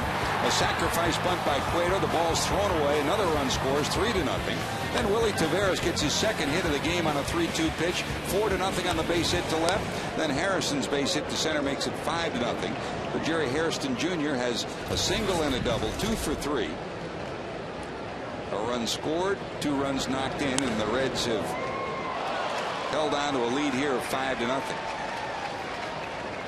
There's Chris Duncan, lashes this one past Hairston for a base hit to lead off the 7th inning. Only the second time tonight the Cardinals have had a leadoff runner on. That ball hit sharply. He did not see a fastball in his last at bat. Chris Duncan did. He loves to hit the fastball. Nearly hit one out of the yard. Oppage the first time up. Cueto handled him last time and popped him up to the third baseman, but he leads off with a base hit. It's all work from the stretch with the leadoff hitter on in the 7th, and here comes Molina. Duncan's now 1 for 3. Molina 0 for 2, a fly ball out and a strikeout.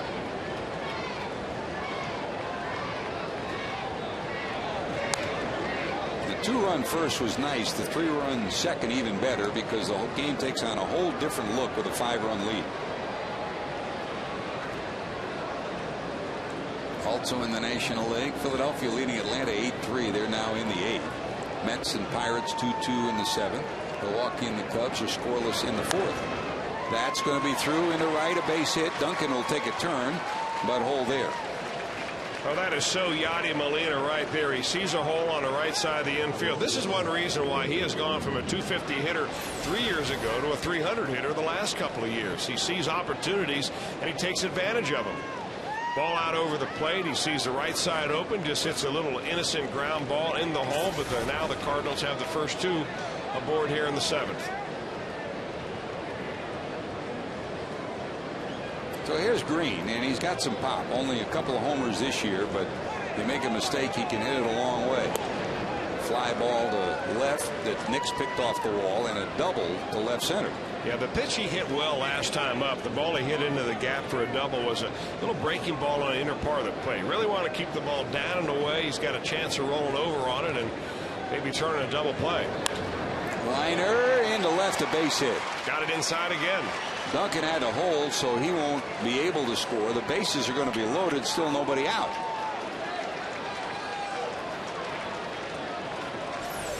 Well, you've really got to concentrate. Look where Ryan Hannigan is, and Hannigan's way outside. That ball on the inner part of the plate. And when you get it in there, even a guy who's been struggling like Khalil Green, that'll get him healthy in a hurry. Seen a lot of those kind of pitches.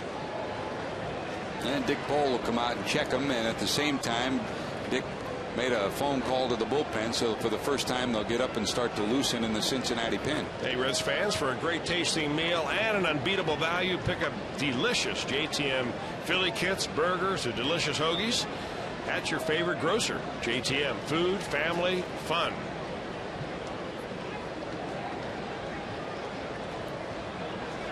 So Johnny gets a pep talk from Dick Pole, the pitching coach, while in the bullpen, left-hander Daniel Ray Herrera and Jared Burton start to loosen. You know, Johnny Cueto has raised the bar of expectations so high that here he is throwing a shutout into the 7th inning. Normally, if you ever got this out of him, say last year, you would just be ecstatic about it. Now you're thinking, all right, let's bear down here, give up a run, but let's get out of this inning with at least a 4-run lead. Reds double play depth, middle of the infield, bases loaded, nobody out. Here's a bouncer down to second, 4, 6, yes sir, 3. 27th double play of the season. That gets 2 outs. That's what they wanted. And that's what Dick Pole wanted too. Take care of this hitter, get a ground ball, we'll get you out of this. 1 run scores, but 2 outs, that's even more important. Nice job by Reds defense right here. I mean, you can't say enough about Jerry Hairston playing all different positions. Yeah, this is a routine double play ball, but still you got to make the play. He squares his body up very nicely to second base, so he delivers the throw that Paul Janisch can see the whole time. Hits him right in the chest with it. Janisch turns an easy double play, and that's the way the defense works. That's good fundamental defense by Jerry Hairston right there. So runner at third. And here comes Brian Barden, who will pinch hit for the pitcher. So Piniero's night is done. He's allowed the Reds 5 runs on 8 hits. Barden will pinch hit with a runner on third. You know, I'm not sure what awakened in Johnny Cueto, but the last 2 pitches he has thrown to Brian Barden, one was 95, the other was 94. Those are the 2 fastest fastballs of the night.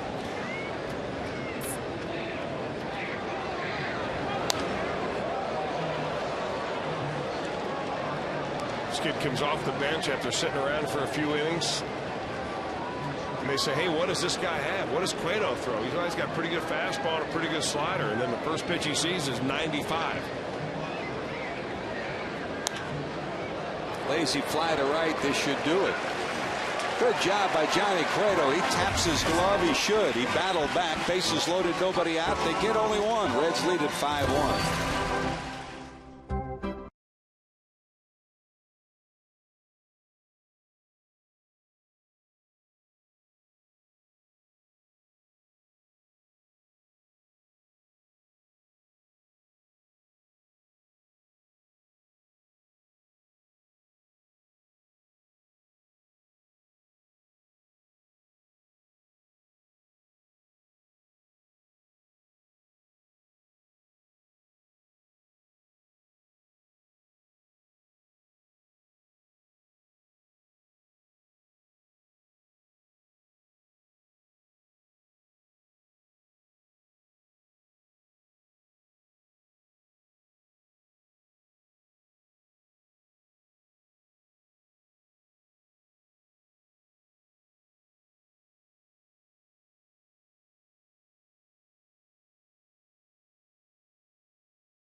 Cardinals continues this weekend, presented by KOI Auto Parts. Tickets still available for this great weekend series by calling 513-381-REDS or go to reds.com.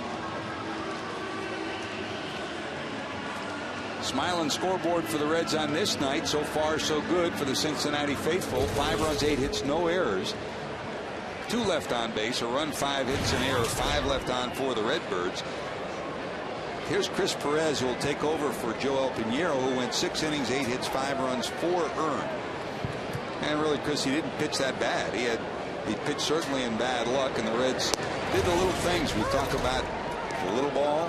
We talk about get him on, get him over, get him in, and the Reds did it tonight. Well, they also pitched on the wrong night. How many times have we talked about that? Run support. You're not going to win too much when you go and your team only scores 1 run on your behalf.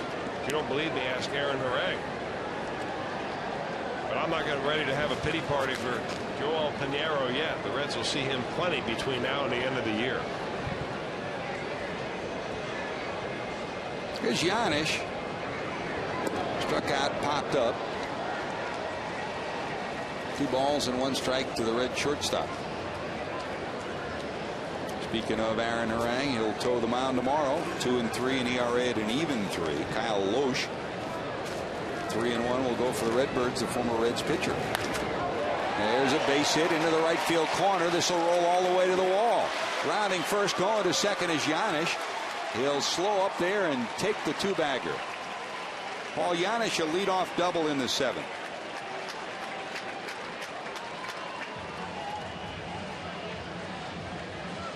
I'll never try to pull a high pitch. Always good advice, and Paul Giannis goes with that bad boy right down the right field line. Hits it sharply, too. An easy double for the Red shortstop. You know, it's good to see. I mean, it's never good to have your starters out. Votto on the sick time list. Phillips has got the flu. And let's hope it doesn't go around the ballpark, at least in the clubhouse. But man, it's nice to see guys like Giannis and Hannigan getting some time, even if it is under a full moon. Oh.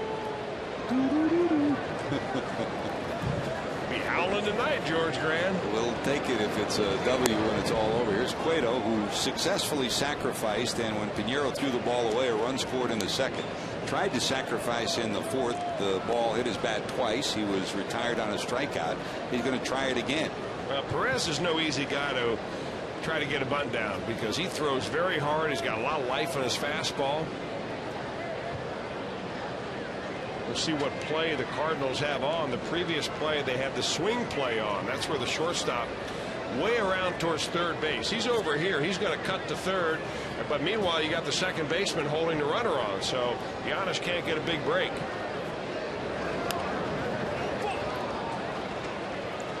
Fouls it off 0-2. How do you keep it on? You know, Giannis is a pretty good runner. And one way to beat this particular defense is that when that second baseman holds you on and keeps you close, as soon as he begins to break towards second or towards first base, which is where his primary responsibility is, that's when you take off to third. Then all you have to do is try to beat the shortstop over there. Really depends on where the shortstop starts. But the way Molina throws, it's a tough thing to do. You hope that Cueto can just get it down. He's showing bunt again. Takes the bat back, bloop, but it'll go foul. I like that play, though. Yep. Little butcher boy play. All you want to do as a pitcher is just to put the ball in play somewhere. Contact. You've got the corner infielders way in close. They're about 45 feet from home plate. You accomplish two things. First, you're not bunting, so if you foul it off, you don't strike out. And secondly, with the infield in, you've got a greater opportunity to sneak one through. Not this time to Albert. They'll go to third in the dirt, and they got him.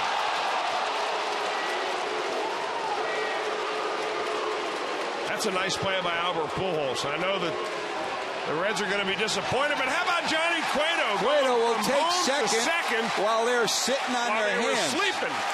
Johnny Cueto gets a standing ovation after the ball got to the third baseman Thurston. Cueto, seeing that the second baseman had been standing on first, he takes off to second and gets there without a throw. Well, you assume there's timeout, but there is not timeout called unless somebody calls it. Chris Perez looks at the second base umpire and says, "Hey, Wally Bell, can I finally have timeout, please?" But not until Cueto picks their pocket and heads to second base. That's the second baseman Schumacher right there. He's sleeping. And the shortstop, Green, was over at third. Credit Billy Hatcher. He's the one that gave Cueto a little pinch and said, "Go on over there to second base, big guy." Now let's see if it pays off. One out.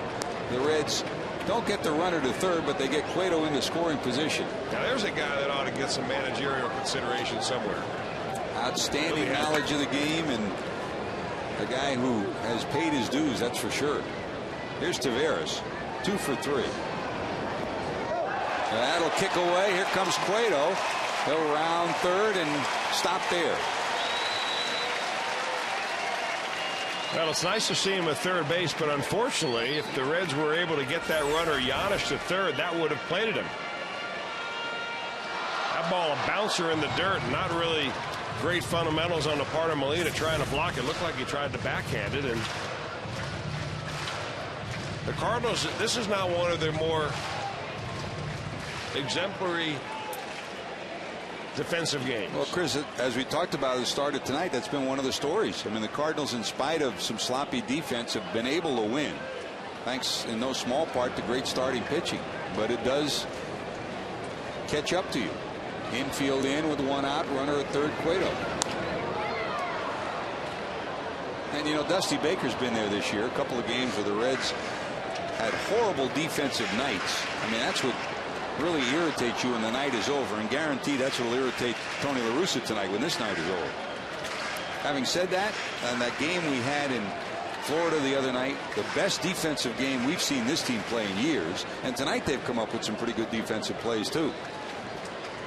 If they can play better defense, combine that with the better pitching, you never know what might happen. Well, I'll tell you what, Chris Perez is giving Yadi Molina a workout. This is like a hockey goalie protecting the net right there, just sliding his whole body over, just trying to put something in front of that ball. That ball is going to hit the ground and spin somewhere. Perez does not look like an easy guy to catch. Well, when spring training began, he was the odds-on favorite maybe to be the closer. And he'll strike people out. He struck out 11 in his 8 innings, but at times he'll have trouble finding the strike zone. So that's why Ryan Franklin is the closer right now. Not the best stuff, but the steadiest member of this bullpen. And Mott, Perez both have closer stuff. Will they be a closer someday? Maybe. But right now, Franklin's the one who has delivered most of the closing saves for the Cardinals. They've had 10 different players get saves in the last 2 years. Did he go? John Hirschbeck saying no, he didn't. So that's a walk. Now it's first and third. And we'll see if Taveras, with one out, will be off and running with Hairston at the plate.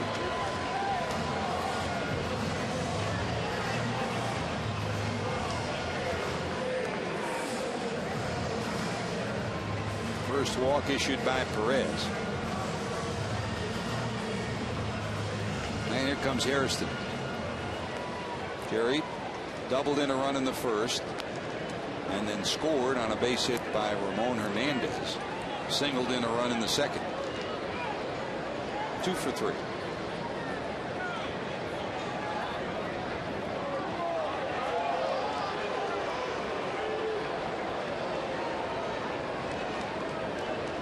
With all the running Cueto's gone through in this inning, Arthur Rhodes up in the bullpen for Cincinnati.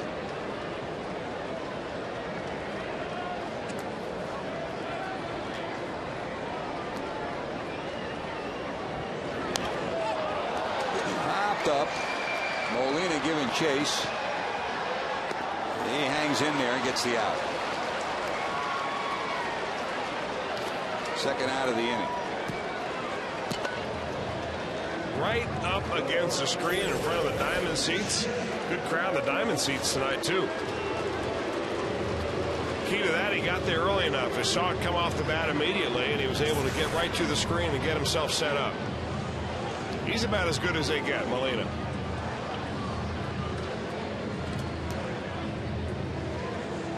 Won the Gold Glove last year, and ironically, he probably had his worst defensive year of the last 3.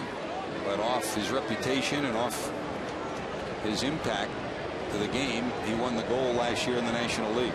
Here's Jay. Bruce 0 for 3. Hit the ball pretty hard to center last time up. Lined out, bounced out his other 2 times. That's a base hit. That'll get a run in. What a sweet swing. Run batted in, number 17. You can hear the Bruce, Bruce, Bruce chant. That's a nice base hit right there. I'm surprised that Chris Perez gives him a first pitch fastball. I guess he wanted it on the hands, and it drifted with some movement right out over the plate. About 3 inches above the knees. That is a good hitting zone for Jay Bruce.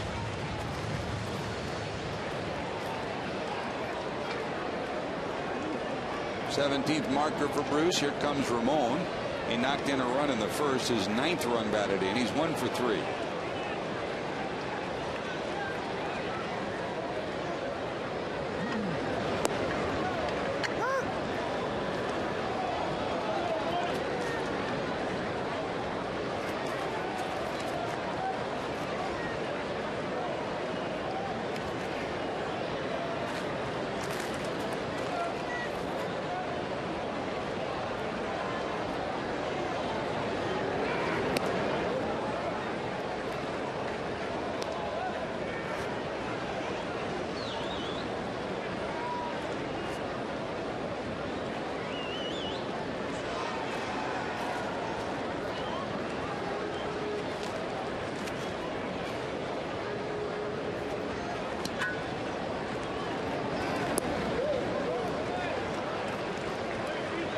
This is low, and it's 2-1.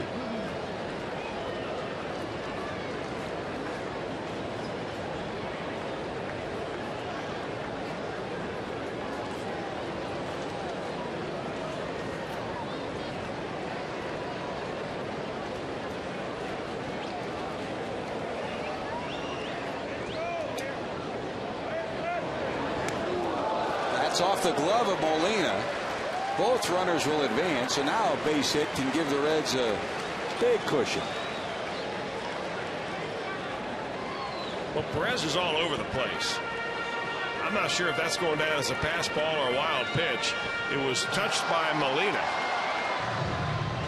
But still in all, this kid's throwing very hard. He's bouncing balls in the dirt. Now he's throwing one to the screen. That's a pass ball charge to Molina. That's a tough call. Yep. I'm not so sure I agree with that one. Nobody cares about that. That's ball 4. You got your pitcher a run batted in. You did your job tonight. I want to get him a stolen. Did he get credited with a stolen base right there?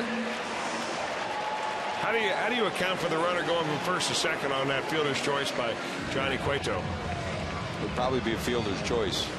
A two-base fielder's choice? Since nobody covered. It only went 10 feet. I mean, the guy's not Deion Sanders. Don't tell Johnny that.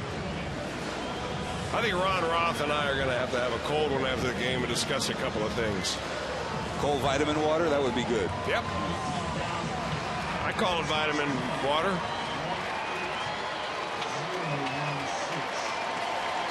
All right, bases loaded for the Reds, trying to play add-on. The walk to Hernandez brings Lance Nix to the plate. Nix tonight bounced into a double play, flied out, bounced to first.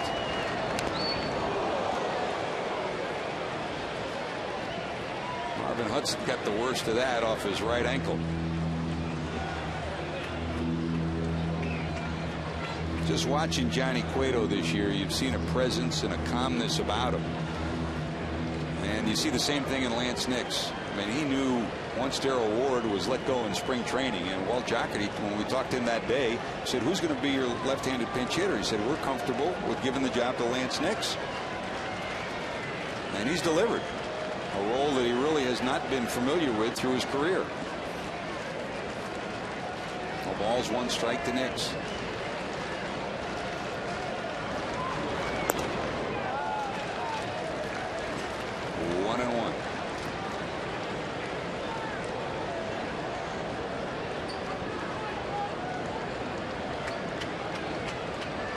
Best opportunity at the major league level in his career, and he's showing why that people had promise in him.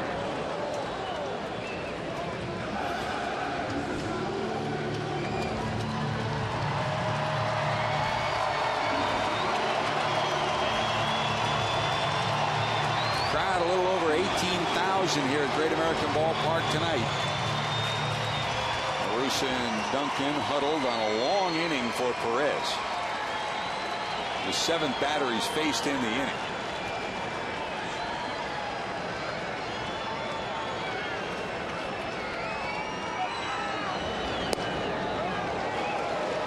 Breaking ball misses outside, 2-2.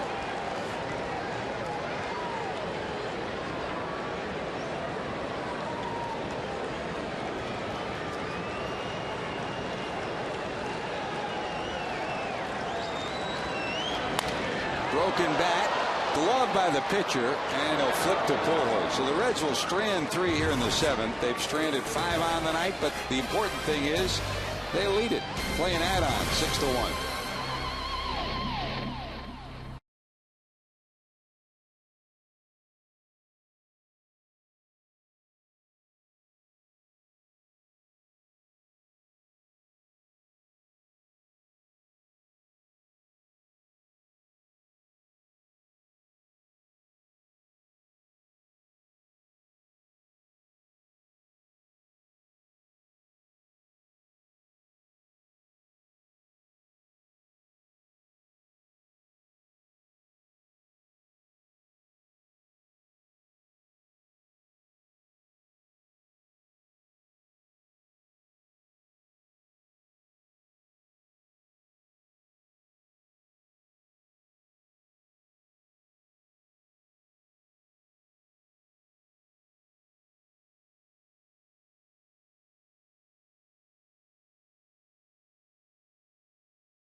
local Ford dealer and the Ford F-150. 2009 Motor Trend Truck of the Year. By Aflac, we've got you under our wing. And by your Cincinnati Northern Kentucky Honda dealers. Visit mycincinnatihondadealer.com for current offers. Night's over for Johnny Cueto, and a solid night for him, Chris. 7 innings, 5 hits, a run, 3 strikeouts, 2 walks. Your report card for him. Well, my report card is a scoreboard, George, and it has been like that his last 4 starts in addition to tonight. A's all the way across the board for Cueto. Only 5 hits in 7 innings, 1 run. Did not have a high strikeout total tonight. Only struck out a couple of batters, but it didn't matter. He pitched efficiently, kept his team in the ball game, and anytime you go against a first-place ball club, hitting the way the Cardinals have been hitting this year, and you shut them down the way Cueto did tonight, man, oh man, no wonder it's an exciting time to be a Reds fan. This kid is on the beam, and he hands it over right now to a very capable bullpen. There's so many people that have been a part of Johnny Cueto's success, beginning with Johnny Almaraz, who was the man who found him in the Dominican Republic. People like Mac Jenkins and Teddy Power down in the minor leagues.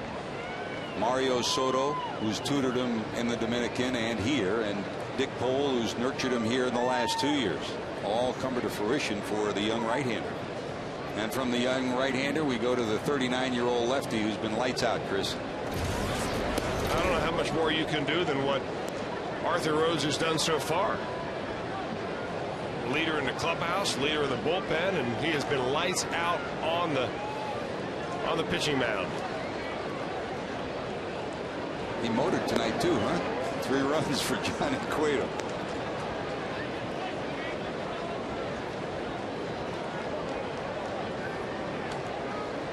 Two balls and no strikes. Arthur facing the top of the order. Shane Robinson.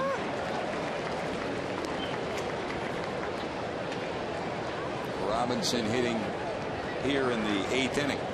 Robinson just called back up when Rick Ankiel was placed on the disabled list. Big swing. Contract purchase yesterday from Memphis. Played pretty good down there. Hit .345. Florida State products. Drafted back in 2006 and has come to the major leagues after the bevy of injuries that the Cardinals have had to endure. And it's going to be a wait and see scenario for Rick Ankiel. I know you were with us when we were in Florida. We sent our thoughts, prayers, and best wishes to the great young outfielder for the Cardinals. And as a precautionary measure, I mean, he was beat up after he crashed into that wall. They're going to give him time to get healthy again, and we hope he's back playing soon. He's battled a lot, fought back from a lot of adversity, and he's made himself a darn good major leaguer. Well, I know the relationship that forged now between Tony La Russa and Rick Ankiel so deep and so through and through that La Russa spent the night by Ankiel's bedside the night that he ran into the wall and was carted off the field. Watch his catch and then the collision. I mean, to see that again and again, and then in slow motion, I mean, how he did not break his neck or his shoulder is just incredible. It makes me wince every time I see it. La Russa, and what happened, George, from what I understand, is that Chris Duncan was playing left field. He was the first one over there to Ankiel as he was laying on the warning track, motionless, and looked up at Duncan and said, you know, I can breathe, I can feel my arms and my feet, I'm going to be okay, but I know enough about these injuries that I'm not going to move until I get immobilized and have me checked out. And he was taken to the hospital, and that's where La Russa spent the night, alongside his center fielder, Rick Ankiel. Pop to the right side. Here comes Bruce calling, and it was Barry Weinberg, the trainer, who went out on a full sprint yelling the same thing. Don't touch him, don't move him. And unfortunately, it's one story that will hopefully have a happy ending. There's a fly ball for the first out of the 8th. Good bounce back by Rhodes. And with Rasmus due up, Tyler Green will hit. Tony La Russa put his left-handed lineup out there. They have no left-handers, only right-handers left on the bench. So Green will pinch hit, and with that, Dusty Baker will trek his way out to the mound, and we'll go from lefty to righty. Rhodes gets the first out of the 8th while the pitching change takes place. We'll take time out for these messages. Time for our Skyline Chili call to the bullpen.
Comes the second 39-year-old Jim in the Reds bullpen, David Weathers. Well, it's kind of a tandem. You don't get one without the other normally, and they play lefty-righty very well. 11th game now for David Weathers. He, like Arthur Rhodes, have been just lights out.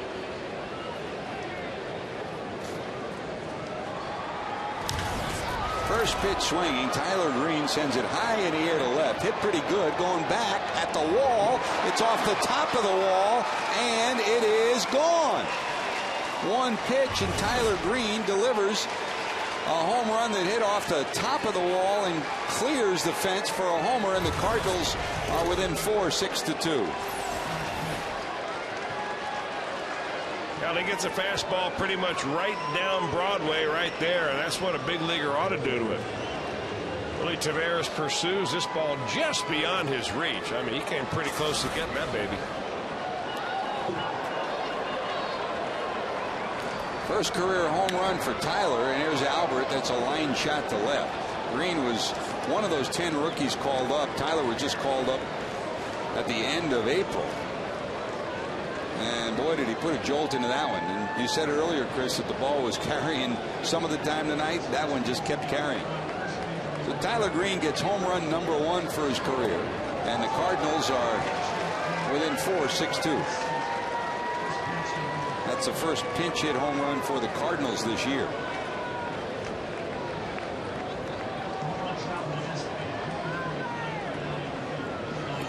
And here's Albert, who's 0 for 3. Flied out, struck out, grounded out. For the 4th time tonight, he comes up with no one on base. That's the good news.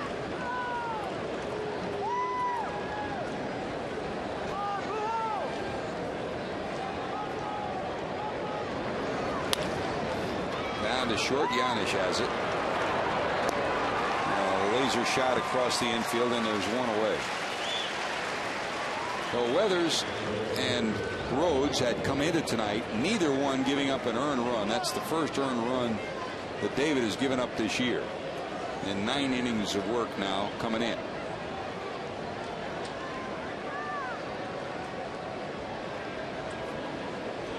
What else do you do with a rookie but a get-ahead fastball? There's Ludwig, walk, flied out, bounced out.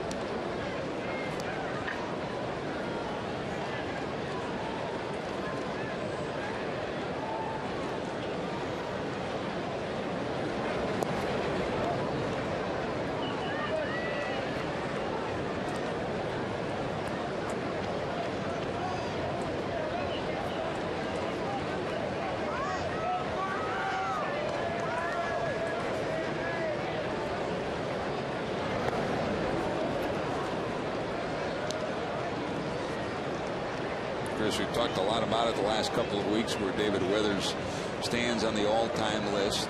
The other day, number 906 tying him with Cy Young on the all-time list. He passes Cy Young, and I mean, even he says it. You just shake your head when your name is on a list next to those kind of names. That's impressive. Yeah, George, this is his third tenure with the Reds. It seems like every time he's come here, except for this time, obviously, and the last time. But, I mean, the first time the Reds got him, he was hanging on barely to his major league career. I mean, he was just about washed up. And he has etched himself out. One heck of a major league career. You will go a long way before you find a more professional approach to the game of baseball than you see out of David Weathers and Arthur Rhodes. These young guys out in the bullpen need to learn a lot while they're around them. They contribute on the field. They contribute as coaches as well. Now you look at David, not just the total body of work, but in the last 10 years, he leads all major league pitchers with 656 appearances now. So it's not like he did it and then he's coasting to the end of his career. He's been an impact player in this Reds bullpen the last couple of years.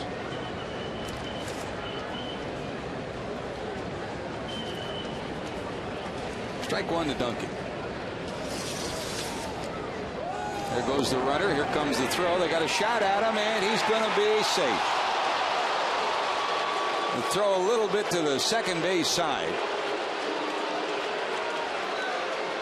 And Ludwig will be safe. Yeah, it looks like maybe Paul Giannis was just a hair late getting to the bag. Take another look at it right here. You see that Hannigan's ready, and he throws the ball. It is to the first base side. I don't think he was late. It was just the ball that was across the bag right there. He may have still had him right there. You know, I think Wally Bell was not out of position, but he was in a situation where he may not have seen the tag if it was applied. But with two out, you get the hitter. 1 ball, 1 strike. And this is where you want to be. You want to be 4 or more. I mean, it's a 6-2 game. It's a 4-run lead. So that one bases loaded swing of the bat doesn't change the outcome or certainly take a win away as you head to the final couple of innings. And that's going to be inside to Duncan. 3-1.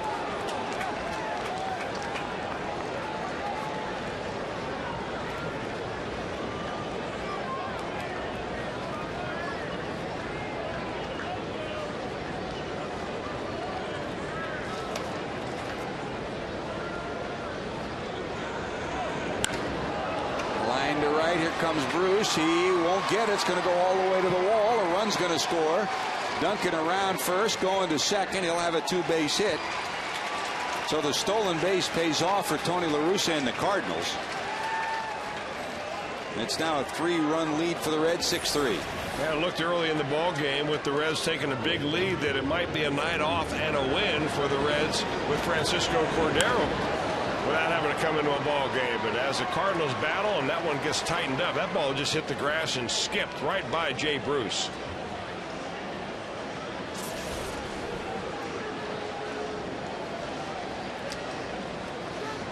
Herrera and Burton have gotten back up. They sat down after Weathers came in, but now they're back up tossing again. We're in the 8th. The Reds built up a 5-0 lead.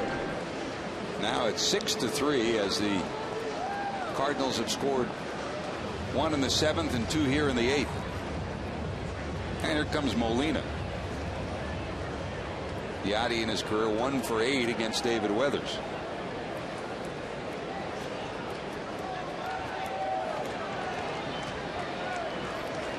Brad Thompson up in the bullpen for the Cardinals here in the 8th. That's in there.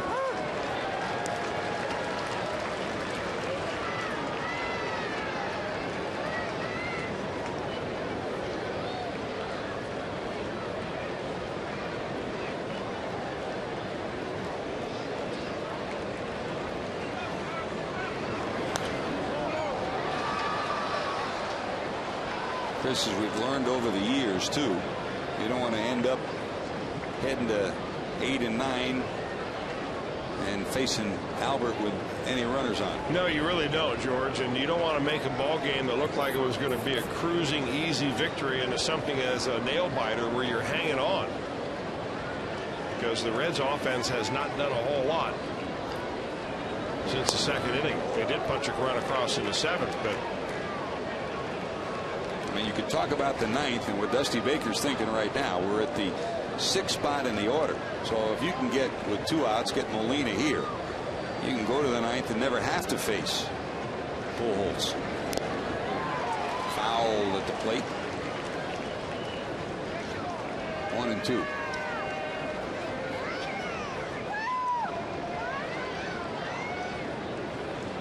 Those eyes always peering at the field, looking for any edge he can get between innings, between at bats. He'll go back down and check video on a night where he's been 0 for 4.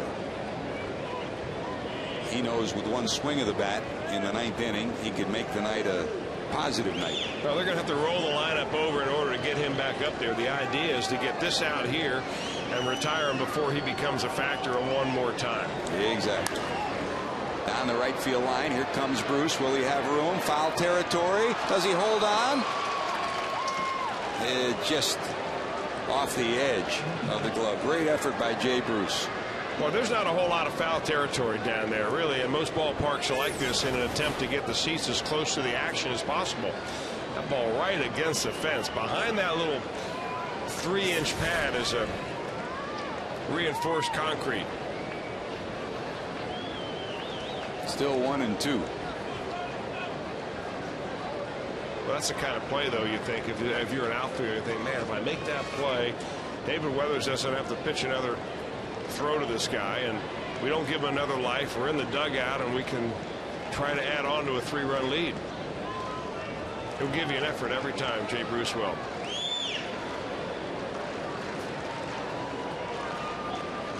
Padding down there in the right field corner took the worst of that one. 1-2 again, just missing.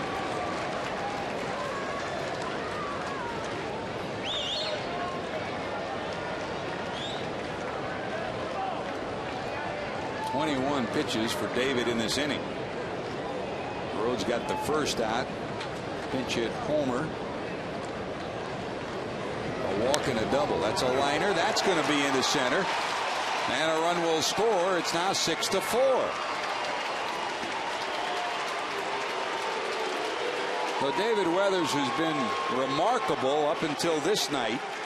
Has given up a home run, a walk, a double, and a single.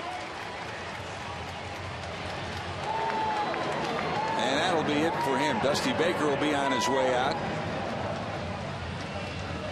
Here comes Jared Burton. Time for these messages. You're watching Reds baseball on FSN.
Tonight's Mega Million jackpot, $17 million. Buy a ticket today. Maybe you can be a big-time winner. Reds trying to win game 1 of this series. Game of inches, Chris. Jay Bruce just misses, coming up with a brilliant catch. And Yadi Molina takes advantage of the opportunity with a run-scoring base hit. And it's now 6-4. Well, Yadi Molina has punched that ball to the right side his last 2 times up. And he is able to do that with great regularity at this point in his career, and he comes up with a big one right there. That makes it a 2-run ball game, and the tying run at the plate in this ballpark, everybody's got home run power. Here's Jared Burton. He'll take over for David Weathers, who goes a third of an inning, 3 hits, 3 runs, and a walk. Here's JB's numbers. Well, he started off very tough. Jared Burton did. He's thrown the ball extremely well his last few times out. He just needs one to get out of this inning and then probably hand it over to Cordero to finish it off.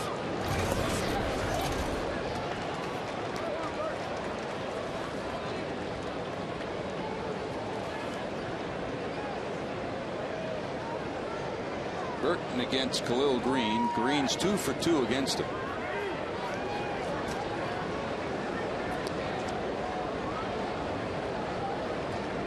Not much speed over at first. Having said that, you never say never with Tony La Russa. He'll sneak attack anybody.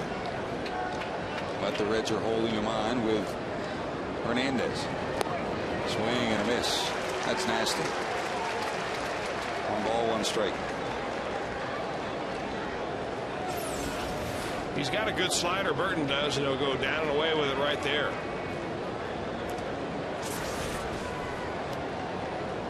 Short lead for Molina. Yeah, unlike Yadi Molina, as a hitter, Khalil Green is really not prepared to hit that ball with any kind of authority to right field unless you elevate it high. He's kind of pulling off the ball a little bit, so if you throw your slider in the right spot, you've got a good chance of getting him out.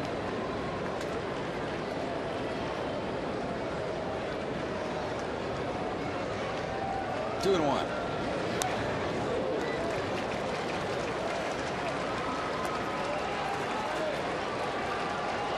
Two balls, 2 strikes to Green, who tonight sent Nix to the wall to make a leaping catch in the 2nd, doubled in the 5th, and singled in the 7th. Had a pretty good offensive night for Khalil Green. In the air to center, this should be caught. Back is Giannis, in is Taveras. Giannis will glove it. Well, Burton gets the out they wanted, but this one tightens up a bit. 6-4 Reds as we go to the bottom of the 8th.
Play of the night. Had it not been for a great catch by Lance Nix with a runner on in the second, this game might look a little different. What a catch by Nix, Chris. I'll tell you what, he went up for that ball, George. We've seen it a couple of times tonight. So good that catch was. We like it so much, just like those John Morrell hot dogs. We'll make it our John Morrell hot dog play of the game. How do you like that? It sounds good. A little mustard on it for Lance Nix. Robinson stays in the game in center field for the Cardinals, so Robinson's your new center fielder. And here comes the new pitcher for the Cardinals to face Adam Rosales. Thompson in to go to work. That's Brad Thompson. Just recalled on Monday, Thompson was. He was sent down on April the 15th. He went down to Memphis where their AAA is, and he went and made a few starts down there.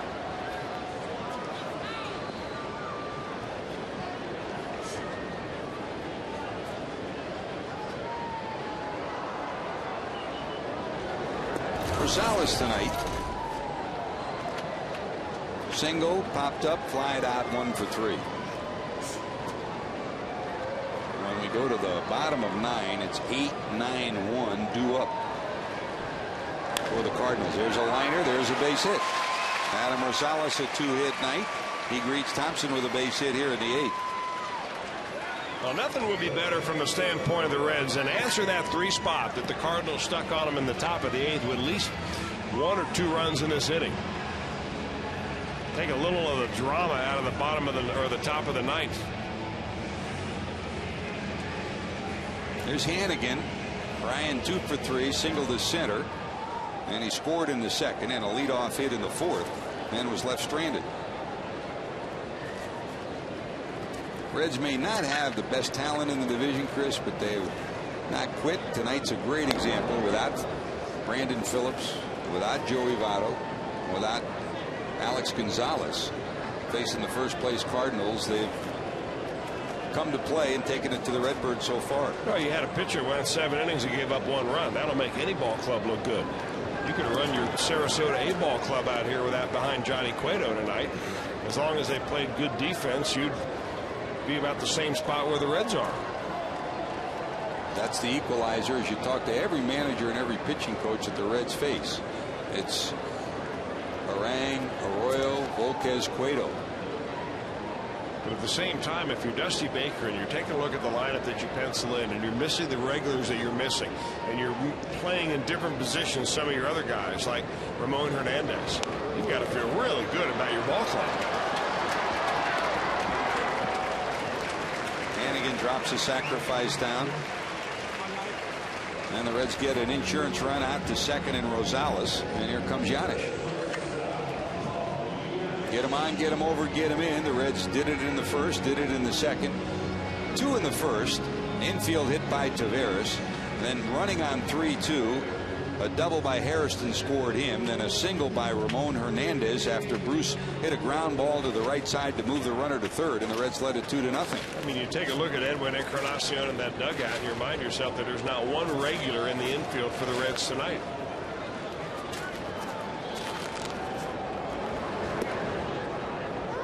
Breaking ball in there to Giannis. Cordero up and loosening in the Cincinnati bullpen.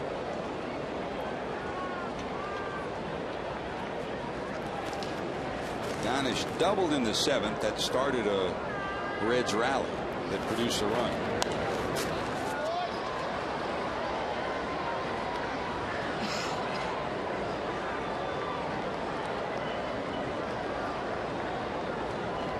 Oh, and 2.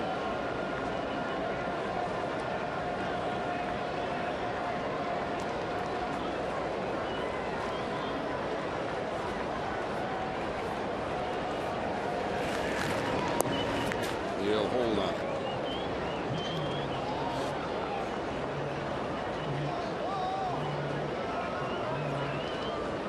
Thompson faced the Reds as a starter last year once. In fact, for Brad last year, he spent a good chunk of the season with the Cardinals in the bullpen, and as a spot starter, there's a bouncer foul. 20 of his 26 appearances were out of the bullpen.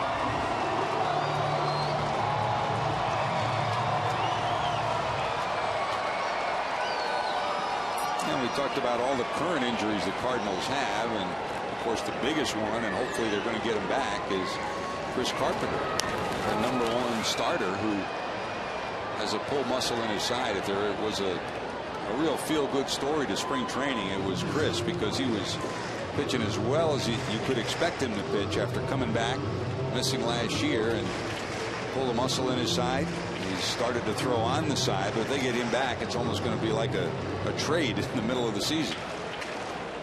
Class guy. Yep, first class. Here's the 1-2.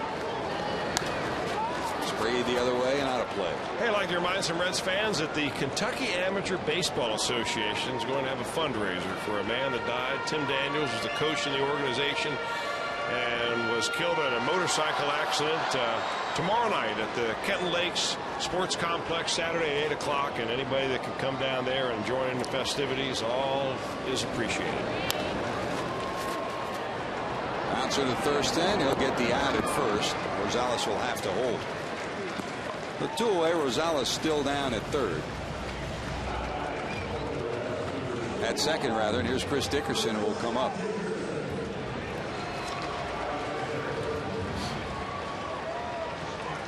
Johnny Cueto can only look after another outstanding performance. 7 innings of 1-run baseball. He was outstanding. Yeah, he can look and nibble on his fingernails and watch that 5-run lead dwindle down to 2 runs and hope that his buddy Francisco Cordero can come out blazing some heat.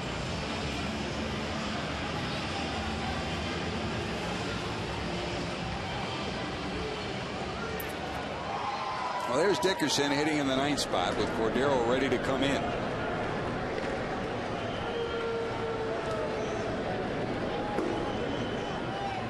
An insurance run Dusty Baker would love to have sitting out at second.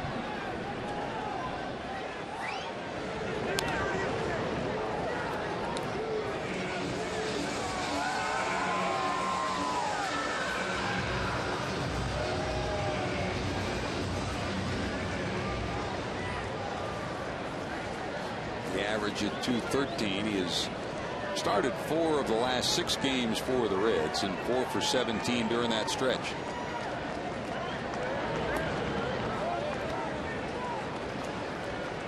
Misses a little low 1-1. Well, if you think all these Cardinal pitchers look similar, they do. I mean, Brad Thompson is like Joel Pinheiro, who's like a lot of these other guys. I mean, they throw in the mid to high 80s, they sink their fastball, they change speeds, and they just pound the bottom of the strike zone. And what Dickerson did right there, which is top the ball, that's what they want him to do. I mean, it's not a real secret.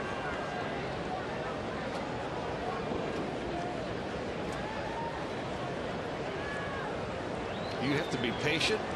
You have to be aware that they're not going to come up. They're not going to challenge you with a 4-seamer. You got to go down and get that pitch. 1-2. Molina sets up away.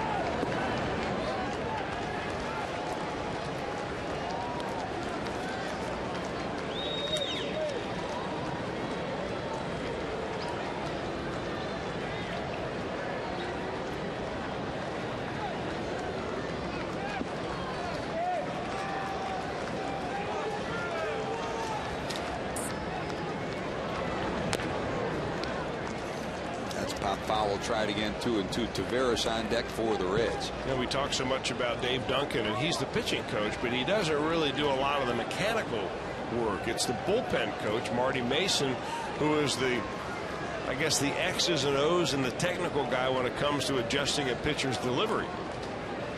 But they believe in that ground ball.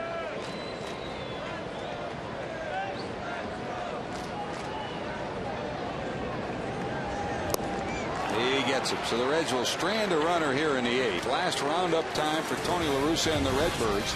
Coco Cordero on his way in, and a 2-run ball game.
4-0 over Baltimore. Sabathia gets the win. A-Rod hits a homer in his first game back. That's the big news in the American League.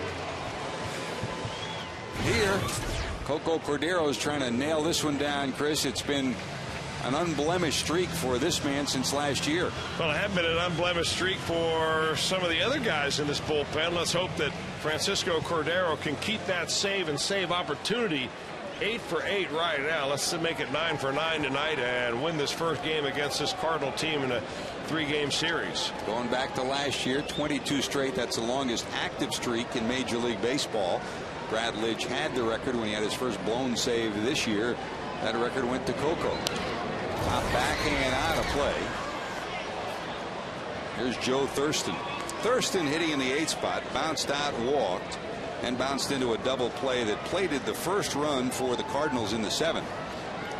If you're just joining us, the Reds got 2 in the first on run-scoring hits from Jerry Hairston Jr. and Ramon Hernandez. They got 3 in the 2nd on a sacrifice bunt and an error on a Cueto sacrifice effort. And then a base hit by Taveras knocked one in. Another base hit by Hairston knocked one in, and the Reds led it 5-0. They got their 6th run in the 7th on a base hit by Jay Bruce. Meanwhile, the Cardinals were whitewashed by Johnny Cueto, who went 7 innings, 5 hits, a run, struck out 3, walked 2. But in the 7th, they got a run, and in the 8th, they got 3. So that's where we are right now, 6-4. Here's the 1-2. Ooh.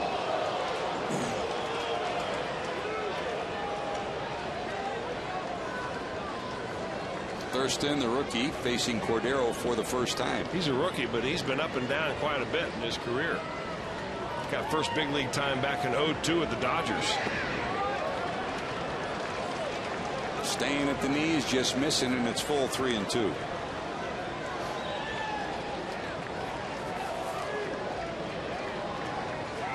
.219 career saves and counting. That's 31st on the all-time list for Cordero.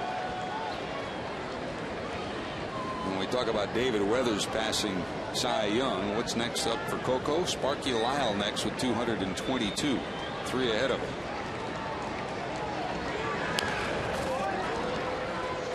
Out over the Reds dugout, try it again, 3-2. And again, Coco's hope is to take care of this inning, 1-2-3. If 2 batters reach, then Pujols would come to the plate.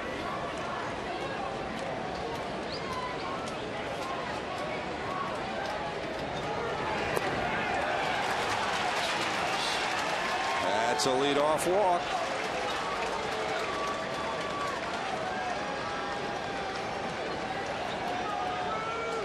Here comes Jason LaRue, the former Red. LaRue has some pop off the bench.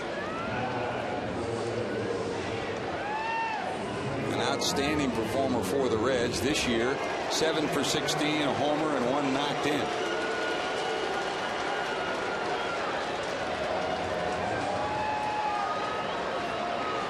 LaRue against Cordero, 1 for 1. And predominantly a fly ball hitter is Jason LaRue.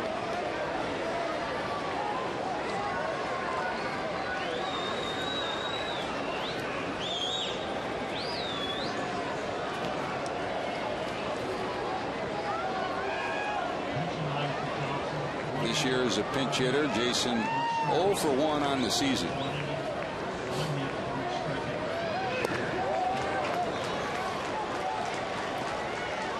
If you're the backup catcher to Yadi Molina, you don't catch a lot, but the Cardinals really have been impressed with his attitude, his fire, what he does when he is in the game, running the game.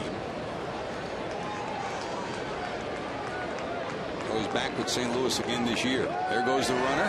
Here comes the throw, and he is out. What a throw by Hannigan. Tony La Russa rolls the dice with a tying run at the plate. I am absolutely stunned that they would allow Joe Thurston, or send Joe Thurston, whatever the case may be, to run himself out of this inning. That is a tying run at the plate. LaRue's got home run power. Everybody you send up here in this ballpark tonight's got a chance to go yard. Thank you very much. Thank you very much. And there's a swing and a miss. It's 2-2. Thurston got a good break, too. You saw it. It was a perfect throw by Hannigan. Number one, a fastball by Cordero. Then number two, the perfect throw by Hannigan. What a job by Ryan Hannigan to nail Thurston. Base runner erased, one away.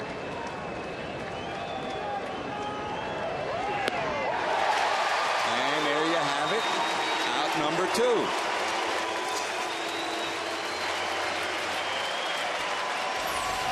Right up the ladder of love right here for Coco Cordero, and Jason LaRue loves to jump on that high pitch, but unfortunately you can't get on top of it when it comes in there about 95. And you change the whole demeanor of the at-bat, Chris, after the runner's thrown out. Now LaRue's thinking home run instead of single. And why you still need a base runner. So here's the top of the order again. Robinson up for the second time. He flied out first time up. Oh, what an effort by Hannigan. A perfect throw to nail Thurston.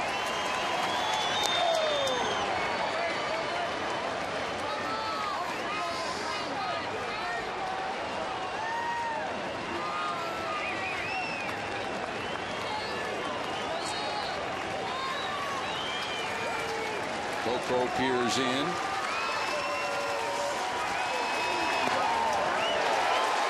That's strike two, 1-2. Now the rain cut the crowd down somewhat, but those that are here are into it. Reds trying to take the first of a 3-game set against the Redbirds. Cordero trying for his 220th career save. 2 balls, 2 strikes. The fans will tell you, Great American Ballpark.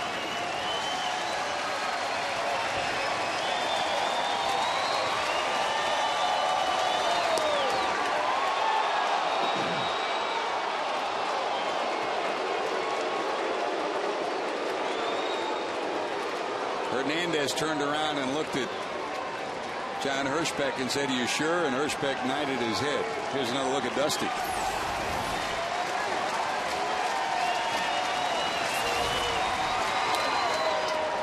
Bouncer to short. Giannis, long throw. Bullet got him.